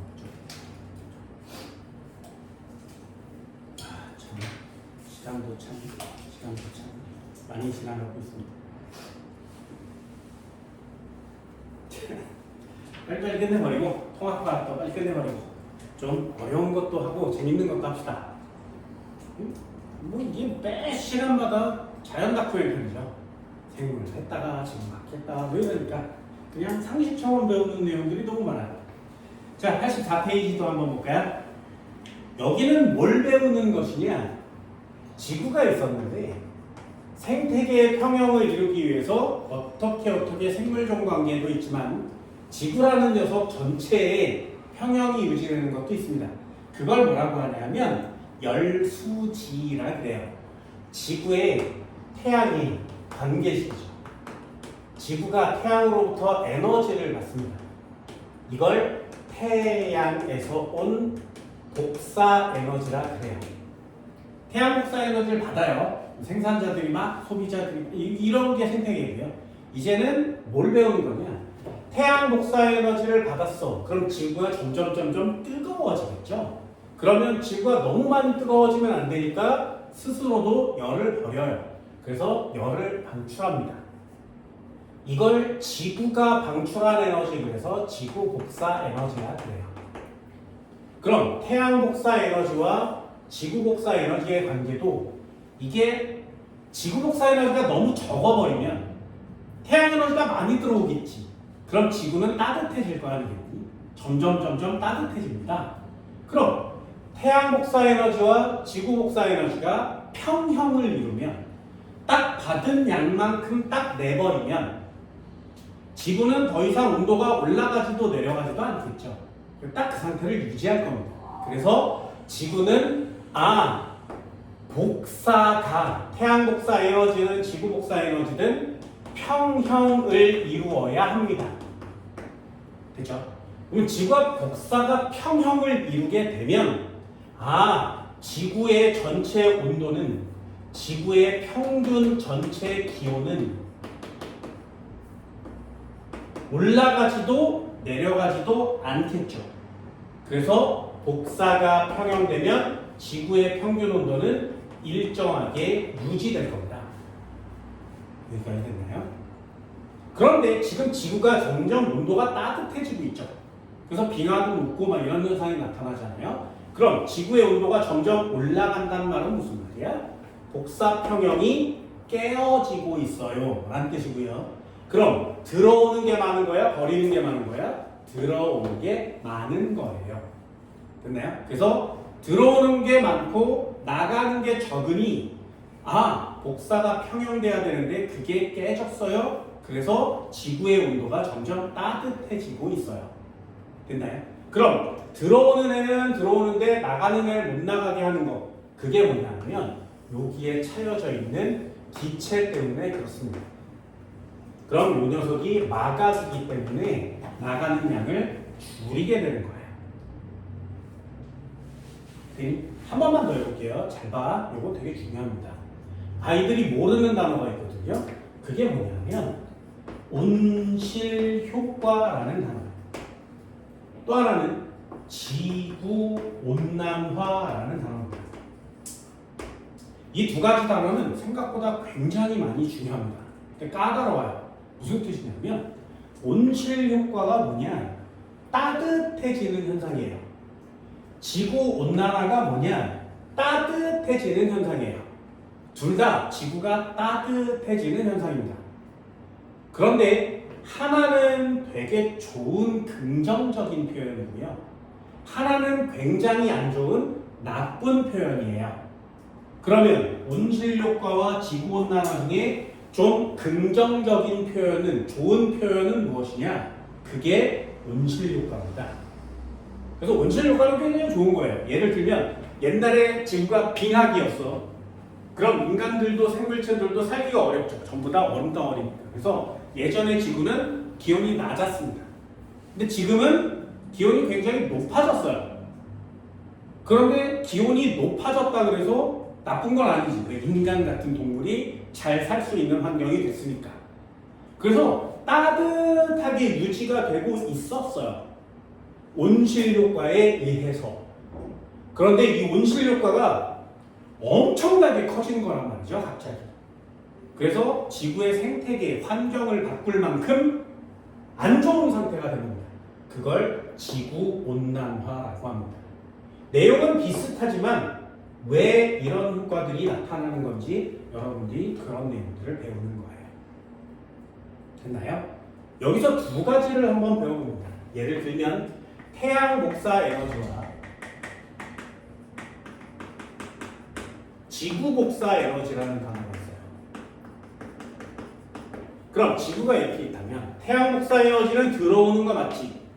그럼 사람은 지구에 살고 있으니까 사람 입장에서 태양 복사 에너지는 들어올 걸 거예요. 그래서 그걸 흡수한 에너지라고 합니다. 지구의 입장에서는 흡수한 에너지 맞지? 그러면 지구가 방출한 에너지는 이걸 지구 복사 에너지라고 하는 거예요. 흡수한 에너지는 태양 복사 에너지, 방출한 에너지는 지구 복사 에너지. 그래서 태양 복사 에너지와 지구 복사 에너지가 평형을 이루면 지구는 평균 기온이 올라가지 않고 일정한 복사 평형에 도달했어요 라고 얘기하는 겁니다. 그런데 여기에 안 좋은 기체들이 막 쌓이게 되는 거죠. 그걸 온실 기체라 그래요. 이 온실 기체들이 쌓이면 온실 효과가 나타나서 지구는 따뜻해지고 좋은 건데 이 온실 기체의 양도 일정하게 유지가 돼야 되거든요. 자연계는 물질이 순환하니까요. 그런데 이 온실 기체의 양이 누군가에 의해서, 여기서 누군가는 인간인 거죠. 인간 같은 녀석들에 의해서 온실 기체의 양이 원래 자연계에 존재하는 양보다 엄청나게 많아진 거예요. 그럼 온실 효과라는 것도 커지게 되는 거지. 그래서 온실 효과가 증가, 원래 있는 것보다 훨씬 더 커집니다. 이 온실 효과가 졸라 커졌어요 라는 걸 좀 다른 단어로 지구온난화예요 이렇게 표시하는 거예요. 요때 흡수한 양과 방출한 양을 대기와 지표면으로 나눠서 얼만큼씩 흡수하고 얼만큼씩 방출했는지를 배우는 게 열수지라는 녀석입니다. 열수지. 되셨나요? 요거는 계산형 시험 문제가 아주 많이 나옵니다. 그래서 더하기 빼기를 잘하는 그런 녀석의 시험지가 나와요. 그게 84페이지에 나오는 아래쪽에 지구 열수지라는 녀석이에요. 거기 보면 작은 글씨로 숫자가 써있지. 보이니? 그 숫자를 더하거나 빼는 내용들이 시험 문제에 출제가 됩니다. 그래서 이 지구 열수지는 별표 3개를 쳐주십니다.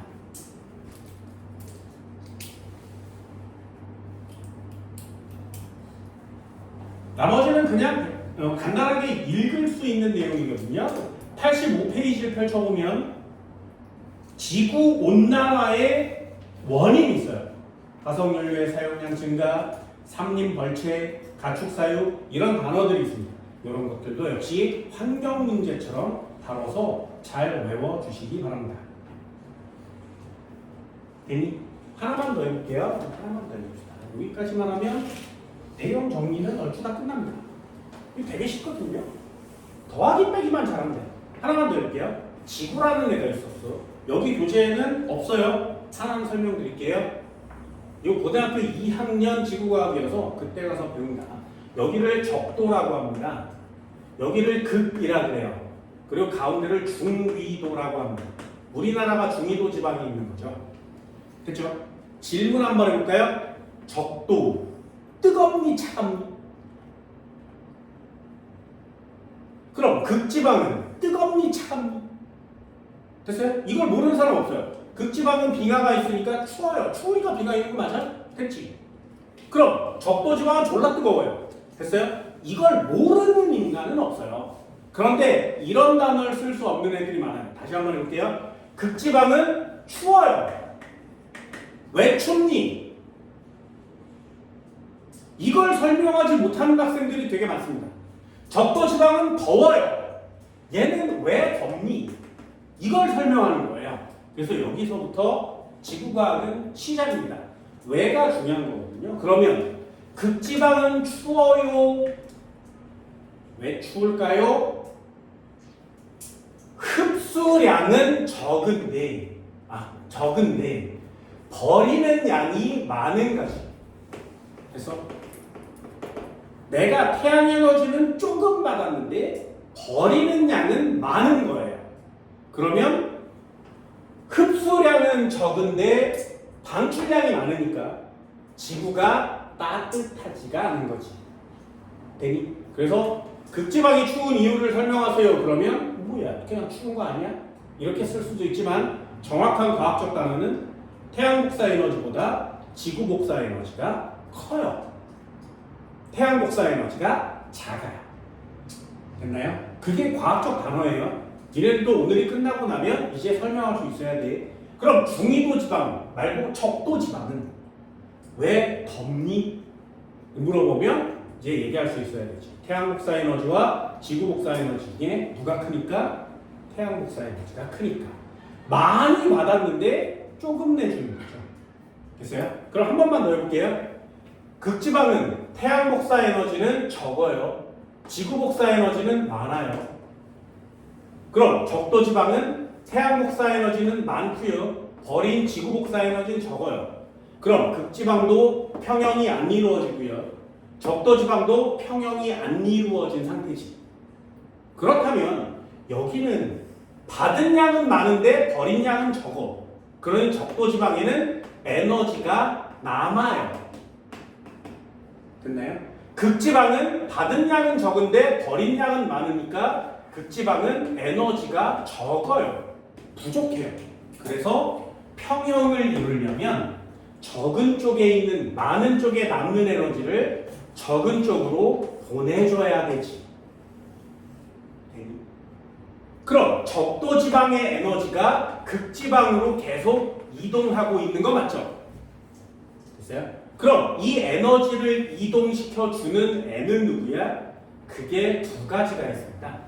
지구의 평형, 복사 평형을 맞추기 위해서 에너지를 이동시키는 애 두 개. 걔가 뭐냐면 하나가 대기예요. 바람을 타고 이동합니다. 그래서 바람을 타고 에너지를 계속 보내줘요. 두 번째, 해류를 타고 이동합니다.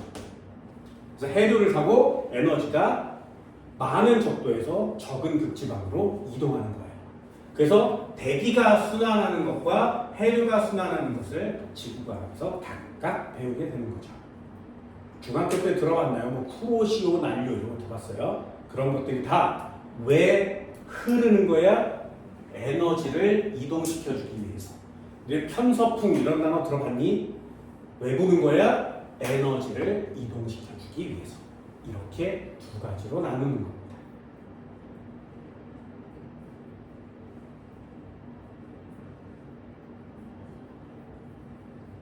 되죠? 그럼 한번 해볼까요? 상식도 한번 해보도록 합니다.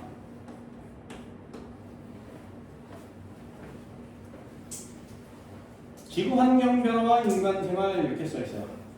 지구 환경 변화와 인간, 지구 온난화. 이 단원 제목이죠. 하나씩 해봅시다. 1번. 태양 복사 에너지가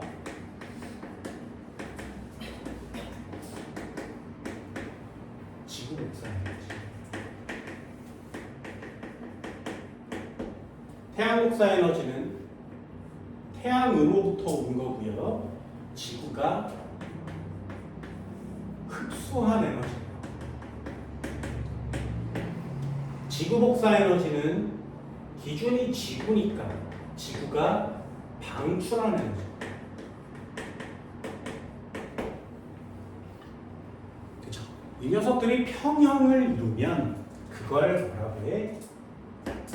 복사 평형이라고 하는 거예요. 복사 평형이 이루어지면 우리는 그걸 어떻게 알아? 지구의 평균 기온이 일정하게 유지됩니다. 이게 복사가 평형되었어요 라고 하는 거예요. 복사가 평형되었어요. 그러면 여기다가 예를 한번 들어볼까요? 극지방은 평균 기온이 낮겠죠. 추워요. 왜 춥다고? 왜 춥다고? 극지방 왜 춥다고? 그럼 우리 쓸 수 있어요. 태양에서 온 태양 에너지와 지구가 내뱉은 지구 에너지 중에 누가 더 크니까? 버린 양이 더 크니까. 그렇죠? 그래서 극지방은 에너지가 전체적으로 부족해요. 흡수량보다 방출량이 많으니까. 됐니? 그럼 적도 지방은 뭐예요? 얘는 태양 에너지와 복사 에너지와 지구 복사 에너지 중에 누가 더 크니까? 태양 복사 에너지가 더 크니까. 받은 양은 많은데 버린 양은 적죠. 그 받은 양이 많으니까 에너지가 쌓이는 거예요. 그래서 여기는 에너지가 많습니다.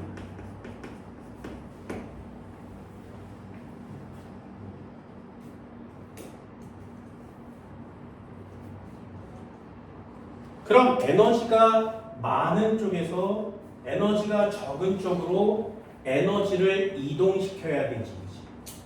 그래서 에너지는 적도 지방에서 극지방으로 에너지가 이동합니다. 누구를 타고? 대기와 해류를 타고. 그래서 대기와 해류가 저 에너지를 저위도 지방에서 고위도 지방으로 올려줍니다. 적도를 저위도 지방이라고 하고요. 극지방을 고위도 지방이라고 해요.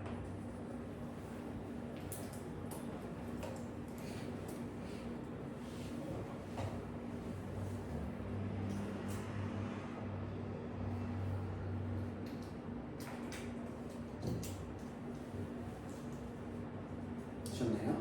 어렵지 않죠, 그죠? 여기에 그림이 몇 가지가 있는데 그 그림을 설명드릴게요. 일단 통합과학에 나오는 그림. 이 그림은 꼭 하나 보세요. 이 그림이 뭐냐면 복사평형 그래프입니다. 위도별 복사에너지 그래프. 이렇게 그려볼까요? 이 중에 반만 그려도 여러분들 맞추셔야 돼요. 얘는 위도별 복사 에너지의 양입니다.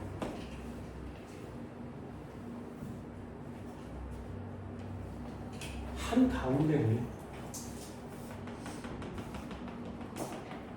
0도라고 합니다. 이거 90도, 얘도 90도. 0, 30, 60, 0, 30, 60 이렇게 가겠지.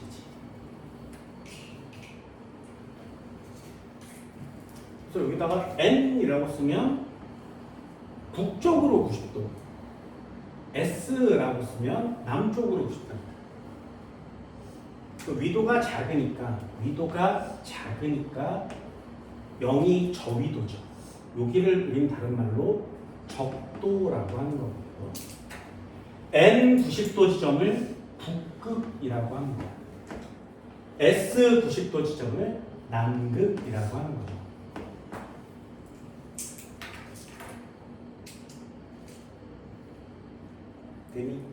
여기에 그래프가 두 개가 나타날 거예요. 미래 책에 있는 그래프처럼 여기서 그래프가 이렇게 올라갔다가 이렇게 낮아지는 그래프가 있습니다.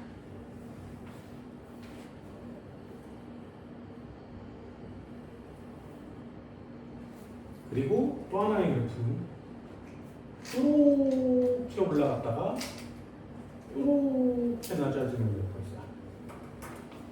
그래프가 이쁘지가 않네. 지금보다 더 지저분해졌네. 됐나요? 자, 하얀 그래프와 노란 그래프가 있습니다. 요거 찾는 거죠. 하나는 지구 에너지고요. 하나는 태양 에너지예요. 그걸 찾는 거예요. 자, 다시 한번 해볼까요? 여기 있는 내용이에요. 적도지방, 저위도지방은 태양 에너지가 크니 지구 에너지가 크니 태양 에너지. 극지방은 태양 에너지가 크니 지구 에너지가 크니 지구 에너지요. 됐나요? 그래서 위에 있는 하얀 그래프가 지구 복사 에너지입니다. 흡수량이 되는 거고요. 여기에 있는 노란 그래프가 태양 에너지가 됩니다. 방출량이 되는 거죠. 그래서 태양 복사 에너지와 지구 복사 에너지가 거의 비슷한 지점이 중위도 지방, 우리가 살고 있는 동네가 되는 겁니다. 그래서 우리가 사는 동네는 꽤 괜찮은 동네죠. 문제는 요거예요. 자, 여기 한번 볼까요? 요 면적, 태양 에너지와 지구 에너지 중에 지구 에너지가 많죠. 그러니까 요만큼 에너지가 부족한 겁니다. 요 에너지 부족이에요. 여기도 마찬가지. 이만큼 면적이 에너지가 부족합니다.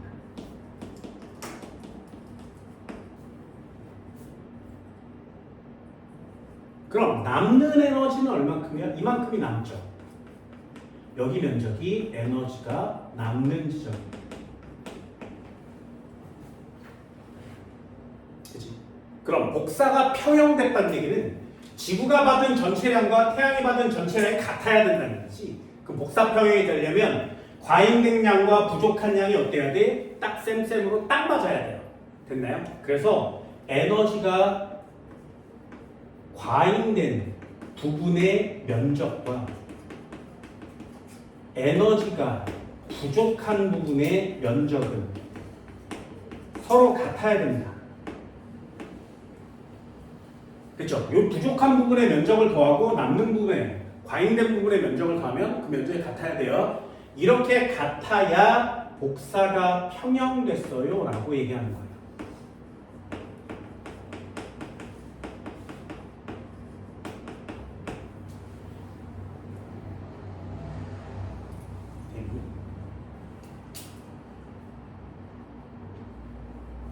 그럼 에너지는 어떻게 이동한다고?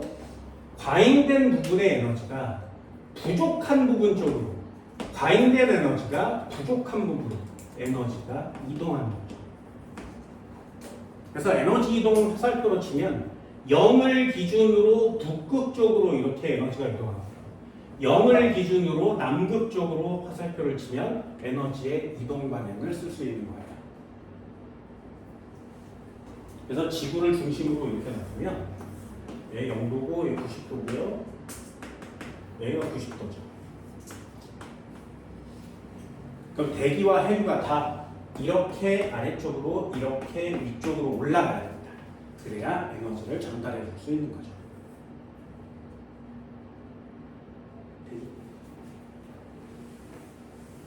그런데 지구가 빙글빙글 돈단 말이죠.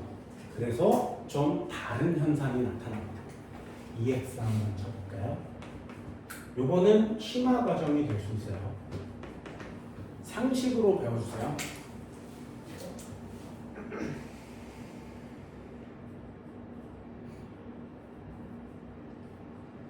잘 봐. 요거는 어렵습니다. 지구가 이렇게 있었어요. 적도예요. 중위도고요. 고위도예요. 그래서 0, 30, 한 칸 더. 30, 60, 90. 30, 60, 90도예요. 됐나요? 여기에 사람이 서 있으면 이렇게 서 있는 거 맞지? 여기에 사람이 이렇게 서 있고요. 여기 사람이 이렇게 서 있고 여기 사람이 이렇게 서 있는 거 맞지? 잘 봐. 태양빛이 적도에 졸라 많이 내려집니다.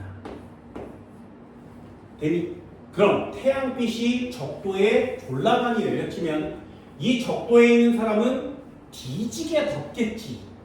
됐네? 땅이 굉장히 뜨거울 거예요. 그러면 땅이 뜨거우면 뜨거운 물체는 어떻게 돼? 위로 올라가요.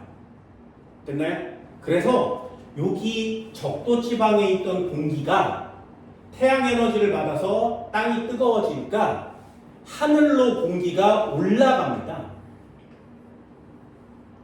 됐어요? 이해됐어? 하늘로 공기가 올라가면 어떻게 돼? 구름이 생겨요. 그래서 비가 내립니다. 그래서 적도를 기준으로 이 적도 지방은 세계 지도를 펼쳐놓으면 온통 다 초록색이에요. 사막 없습니다. 적도에 사막 없어요. 적도에는 따뜻하니까 더우니까 사막 졸라 많아. 아니에요. 니네들이 아는 사막은 적도에 있지 않습니다. 30도, 60도 사이에 있거든요. 적도는 중위도에 있습니다. 아니 적도는 사막은 중위도에 있어요. 적도는 사막이 없어. 비가 졸라 많이 옵니다. 그래서 아마존 열대 우림 뭐 이런 나무 빽빽하고 벌레지 더럽게 많은 이런데 거기가 다 적도 지방이에요. 그럼 적도에서는 하늘로 공기가 올라가요. 하늘로 공기가 올라가면 고기압이야 저기압이야? 저기압이라고 합니다.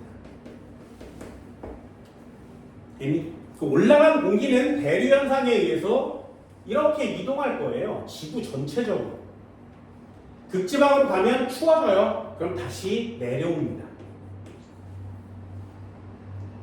내려온 공기가 이번에는 지구 표면을 타고 이렇게 흘러내려오겠지, 그치? 됐나요? 그럼 잘 보세요. 공기가 하늘로 올라갔다가 저 지구 꼭대기를 돌아서 극지방으로 내려온 다음에 이렇게 흘러내려오는 거 맞지? 그러면 위의 공기는 사람이 맞을 수 없고요. 아래쪽으로 흘러내려오는 공기를 이 사람이 맞을 거예요. 그 사람이 맞는 공기의 흐름을 바람이라고 하는 겁니다. 그럼 지구 전체적으로 바람이 극지방에서 적도지방 쪽으로 내려오는 것처럼 느껴질 거예요. 다시요. 남극 쪽으로 내려간 바람은 다시 적도 쪽으로 올라오는 것처럼 느껴질 겁니다. 됐나요? 선생아, 에너지를 저위도에서 북극쪽으로 이동시킨다며. 그럼 공기도 저위도에서 고위도 쪽으로 올라가야 되는 거 아니야? 왜 바람은 내려오니? 잘 보세요. 뜨거워지니까 공기가 에너지를 갖고 상승한다 그랬죠? 그 에너지를 갖고 상승했던 애가 위로 올라가서 에너지를 여기다 전달해 주는 거예요. 그걸로 끝. 그럼 에너지를 다 버리고 무거워져서 내려온 거지. 그게 다시 원래 자리로 되돌아가는 걸 바람이라고 하는 거예요. 됐나요? 그래서 지구가 이렇게 있으면 바람은 항상 극에서 내려와요. 그래서 우리나라에 살고 있으면 바람이 북극에서 내려온 것 같지. 그래서 북반구에 사는 사람들은 북풍이 불어요 라고 얘기합니다. 바람의 이름은 시작된 곳에 이름을 붙여요. 그래서 북쪽에서 시작된 바람이 남쪽으로 내려가고 있으니 북반구에 사는 애들은 북풍만 불어요 라고 얘기하고요.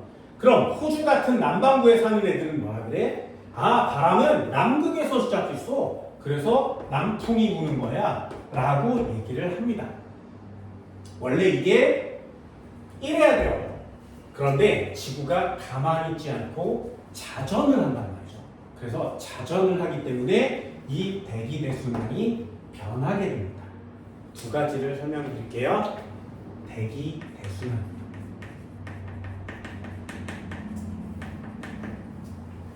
첫 번째, 지구가 이렇게 있으면 이렇게 가운데가 적도예요. 30도, 60도, 90도, 30도, 60도, 90도 이렇게 생겼습니다. 적도 30도, 60도, 90도. 여기도 30도, 60도, 90도. 그치? 그림을 그릴 때 어떻게 해야 된다고? 적도는 뜨거워요. 뜨거운 공기는 위로 올라간다는 겁니다. 뜨거운 공기는 위로 상승. 요게 포인트예요. 차가워진 공기는 아래로 내려갑니다. 하강.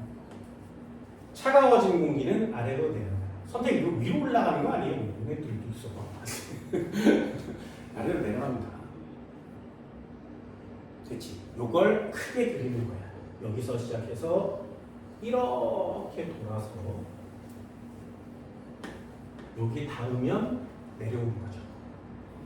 요게 이렇게 닿아서 여기 닿으면 내려옵니다.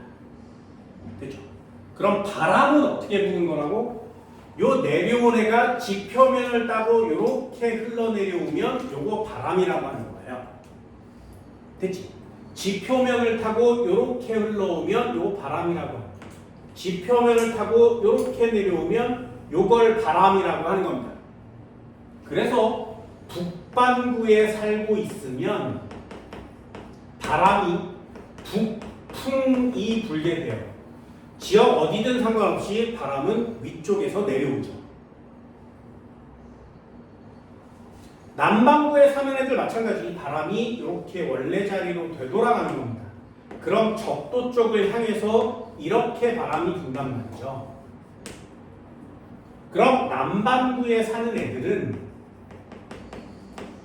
남풍만 불어요. 라고 얘기합니다. 이건 언제 지구가 자전하지 않으면.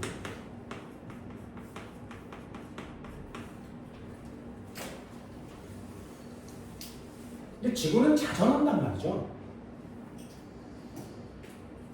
자전하면 좀 내용이 달라집니다. 동그라미 예쁘게 그려야 되는지. 지구가 자전하면 내용이 좀 달라져요. 적도 30도, 60도. 적도 30도, 60도. 얘는 적도고요. 0도, 30도, 60도, 90도. 또 30도, 60도, 90도.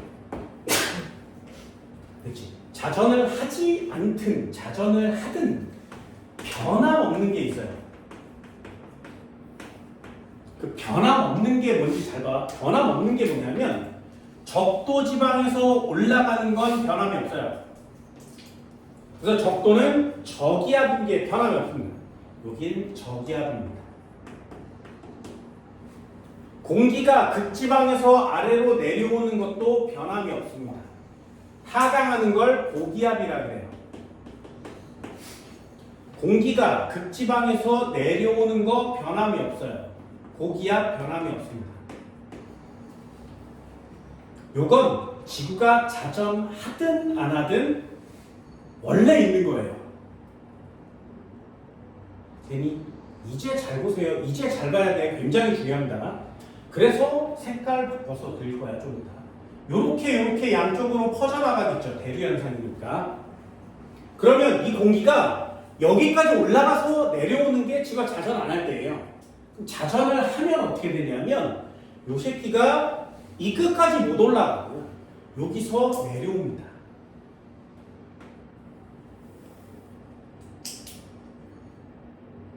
끝까지 올라가야 되는데 못 올라가고 60도에서 내려와요. 되니? 그럼 이렇게 내려온 공기는 다시 이렇게 흐르겠지, 그지? 됐나요? 그래서 0도와 30도 사이에서는 이렇게 생긴 바람이 불어요.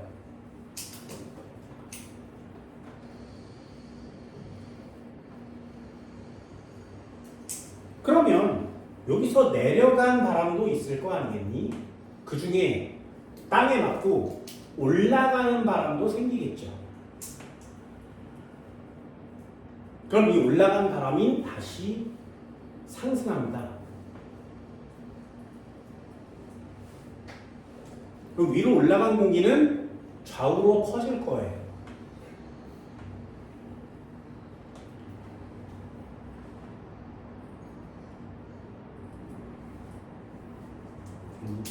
그러면 다시 이 녀석은 이렇게 올라가서 여기에 맞습니다. 그러면 내려와서 이렇게 흘러내려오겠죠. 그럼 다시 만나서 서로 올라가요.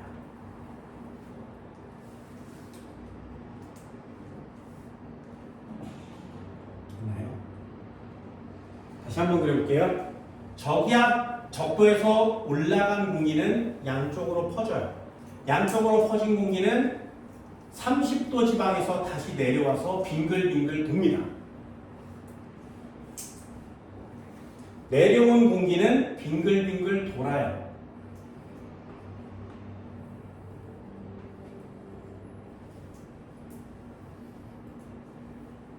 화살표를 이렇게 그리는 거 맞지? 빙글빙글 돌 거니까요. 그럼 내려온 공기는 다시 올라갔어. 그러면 돌아서 여기에 맞습니다.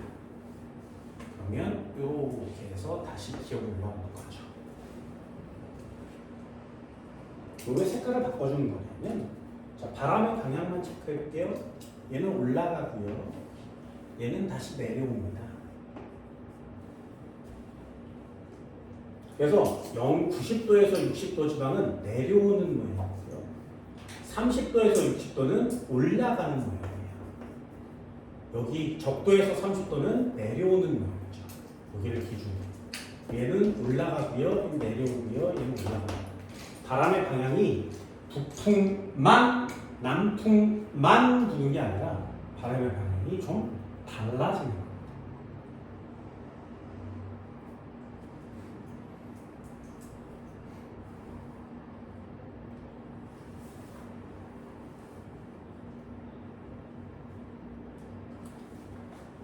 됐나요? 이 정도는 돼요.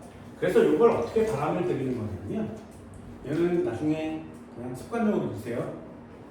이렇게 놓고 고개를 이렇게 기울여서 그립니다. 고개를 기울여서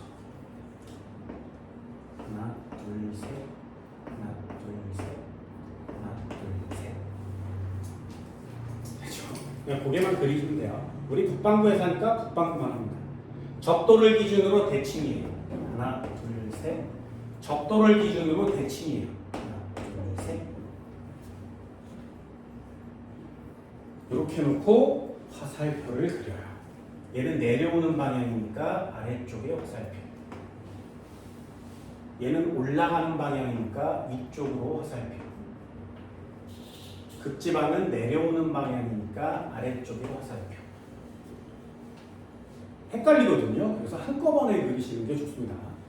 얘도 마찬가지. 남방은 어떻게? 올라오는 방향이니까 올라가는 데 화살표. 내려가니까 내려가는 데 화살표. 올라가니까 올라가는 데 화살표. 그렇죠? 헷갈리거든요. 시험에 나오면 항상 언제나 그림을 그려놓고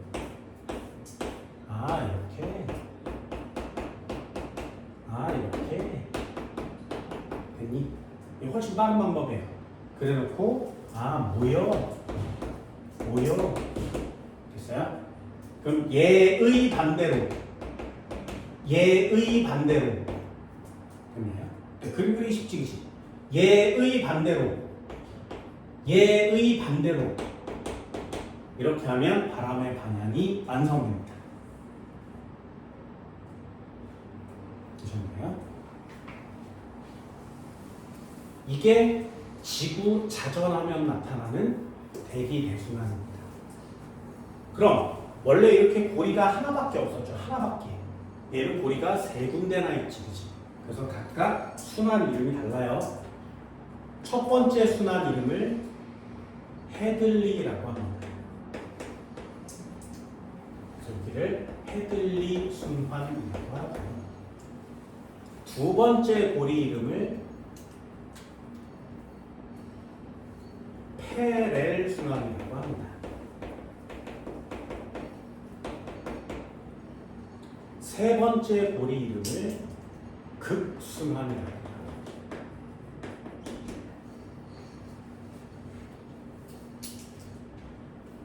그래서 극, 페렐, 헤들리 이렇게 외우지 마시고요.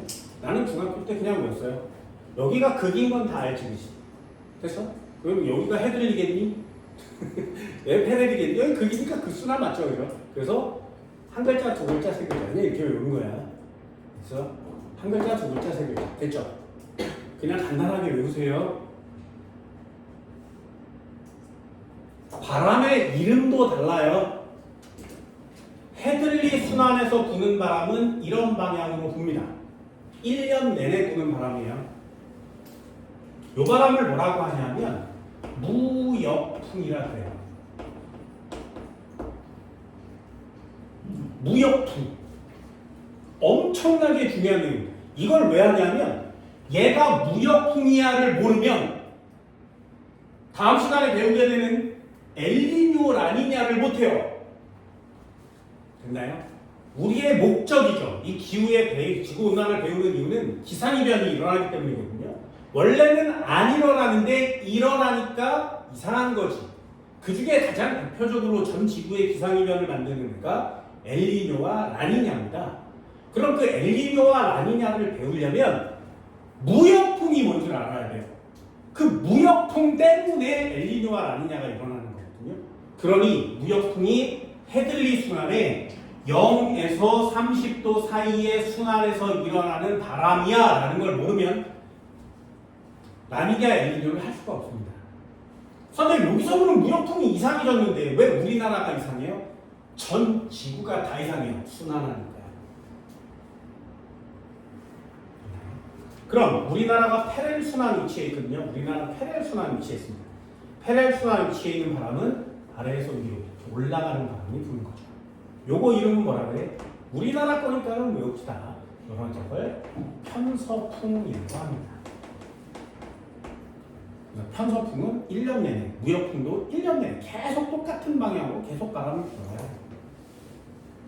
극순환은 이렇게 바람이 불고요. 얘를 뭐라고 하냐면 극동풍이라고 합니다.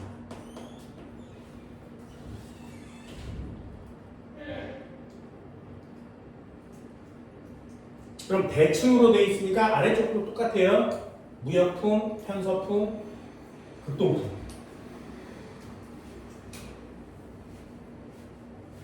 바람의 이름을 알려봅시다. 그럼 요 가운데는 왜 하얀색이에요? 엄청난 필기 능력이죠. 다 노랗게 그렸는데 왜 이 새끼만 하얗게 그렸니? 이것도 지구과학에서 나오는 굉장히 중요한 내용이에요. 지금 보면 지구 자전 안 할 때와 자전할 때 변하지 않는 애가 있다 그랬습니다. 변하지 않는 애가 뭐야? 내려가는 애 변하지 않죠. 올라가는 애 변하지 않아요. 그럼 여기도 올라가는 애와 내려가는 애 변하지 않겠지. 그래서 요거 때문에 일어나는 현상은 지구가 돌든 안 돌든 똑같아요. 그런데 요 가운데는 자전을 하지 않으면 절대로 생겨나지 않는 부분이거든요. 그래서 요 녀석은 원래 있는 애가 아니라 자전하기 때문에 다른 애들과 영향을 받아서 생겨난 애예요. 그래서 이걸 뭐라고 표시하냐면 이렇게 노랗게 표시한 순환 두 가지. 극순환과 헤들리 순환은 지구가 직접 작용해서 순환하는 겁니다. 근데 이 가운데 하얀 부분, 해렐 순환은 말이죠. 직접 순환이 아니라 위에 거 돌고 아래 거 도니까 어쩔 수 없이 도는 거예요. 그걸 간접 순환이라고 해요. 심화 과정은 참 멋있죠, 그죠? 그죠? 지구가 엄청나지. 지구가 자전하기 때문에 그런 현상이 일어나요. 그럼 지구에 예를 들어서 뿌연 연기가 가득 차 있다고 생각을 해봅시다. 대기가 투명하지도 않고 뿌옇해요. 됐나요? 그럼 지구를 뿌연 연기가 이렇게 둘러싸고 있겠지. 그런데 지구가 계속 돌면 여기와 여기 바람의 방향이 반대로 흩어지죠. 그래서 소용돌이처럼 아래로 내려온 애가 이렇게 흩어져요. 그럼 위에서 보면 여기와 여기는 뿌연 연기가 있는데 가운데는 연기가 없어져요. 이래 세수할 때 물 받아놓다가 물을 내리면 빙글빙글 돌면서 내려가죠. 그럼 그 가운데 부분은 물이 없지. 돌면서 내려가. 그래서 가운데는 물이 없어요. 얘도 마찬가지. 내려가는 부분은 물이 없습니다. 연기가 없어요. 그래서 위에서 이렇게 쳐다보면 줄무늬처럼 보이는 거예요. 그래서 그게 이렇게 줄무늬로 나타나는 실제로 보이는 행성이 있는 거지. 목성이죠. 목성의 줄무늬가 이렇게 보이는 이유가 뿌연 기체로 가득 차 있는데 졸라 빨리 돌고 있으니 여기에 순환 고리가 이렇게 만들어져서 요 틈이 눈에 보이는 거예요. 그래서 줄무늬가 생기는 거죠. 우리나라도 지구도 졸라 빨리 돈다면 구름이 막 흩어지는 모습들도 볼 수 있겠죠. 굉장히 신기한 모습인데 지구는 자전 속도가 다른 목성에 비해서는 길어요. 속도가 빠르지가 않습니다. 그래서 줄무늬가 뚜렷하게 보이지는 않는 거죠. 하지만 이런 순환이 있다는 걸 어떻게 알고 안 신기하지. 여러분들은 막 현서풍, 무역풍, 헤들리, 페레 이렇게 외우지만 이 헤들리라는 사람이 이 순환을 찾아냈어. 헤들리 순환이거든요. 페렐이라는 사람이 찾아냈어요. 얘는 극이라는 사람이 찾아냈어요. 최극시가 찾아냈어요. 그냥 농담이에요. 하늘을 보고 와 0도와 30도 지방 사이에 얘는 바람이 이렇게 가고 이렇게 가네. 그걸 어떻게 알아요? 잘 몰라요. 눈에 바람이 보이질 않죠. 그 지구 전체적으로 일어나는 현상인데 그걸 찾기는 굉장히 어려운 겁니다. 그런데 그걸 찾아냈지. 그래서 지구상에 1년 내내 계속 여기서 여기까지는 계속 똑같은 바람이 계속 불고 있고 여기서 조금만 올라오면 계속 반대 방향으로 불고 있는 거죠. 이게 위도마다 바람의 방향이 바뀌는 거예요. 우리가 이렇게 있으면 바람이 이쪽으로 불었다 이쪽으로 불었다 막 이러잖아요. 그게 아니라 1년 내내 언제나 바람의 방향은 똑같은 바람이 계속 불고 있는 거죠. 그래서 우리나라 이렇게 있으면 중국의 황사가 우리나라로 오지 않니? 왜? 편서풍이 부니까요. 됐어요. 언제나 항상 중국에서 매연을 뿌리면 우리나라로 다 오는 거죠. 우리나라 백두산이 터지면 어떻게 돼? 화산재가 다 이쪽으로 날아가겠지. 알겠어요? 전부 다 이런 현상이 나타나는 거예요. 쿠로시오 해류가 이렇게 와서 이렇게 간대. 왜? 바람이 불어주니까. 이런 것들도 전부 다 지구과학에서 배우게 돼요.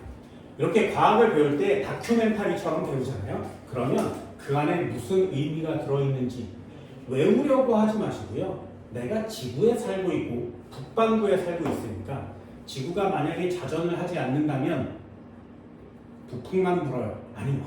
지구에 자전이 없어지면 지구에는 생명체가 살기 어렵습니다. 우린 다 죽을 거거든요. 그래서 지금 지구가 돌고 있잖아? 멈추잖아요. 그러면 지구의 인간은 멸종할 수도 있습니다. 멈추면 안 되겠지, 이제. 그러면 이 녀석은 가정이지만 너무 무서운 가정이잖아요.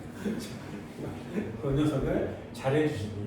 아, 바람의 방향이 1년 내내 정해진 게 있구나. 그럼 앞으로 이제 뉴스에서 무역풍이라는 단어가 나오면 아, 적도와 30도 사이에서 부는 바람이구나. 무역풍이라 그러면 적도와 30도 사이에서 적도 쪽을 향해서 부는 바람. 이런 단어들을 반드시 꼭 해줄 수 있도록 합니다. 됐나요? 여기까지 이렇게 끝내면 이제 지구온난화가 일어나고 그거에 의한 기상이변이 일어나는 것들을 하나씩 다시 배우게 되는 거죠. 다음 시간에 기상이변에 대한 내용, 엘니뇨와 라니뇨 이런 것들의 포인트를 맞춰서 설명을 드립니다.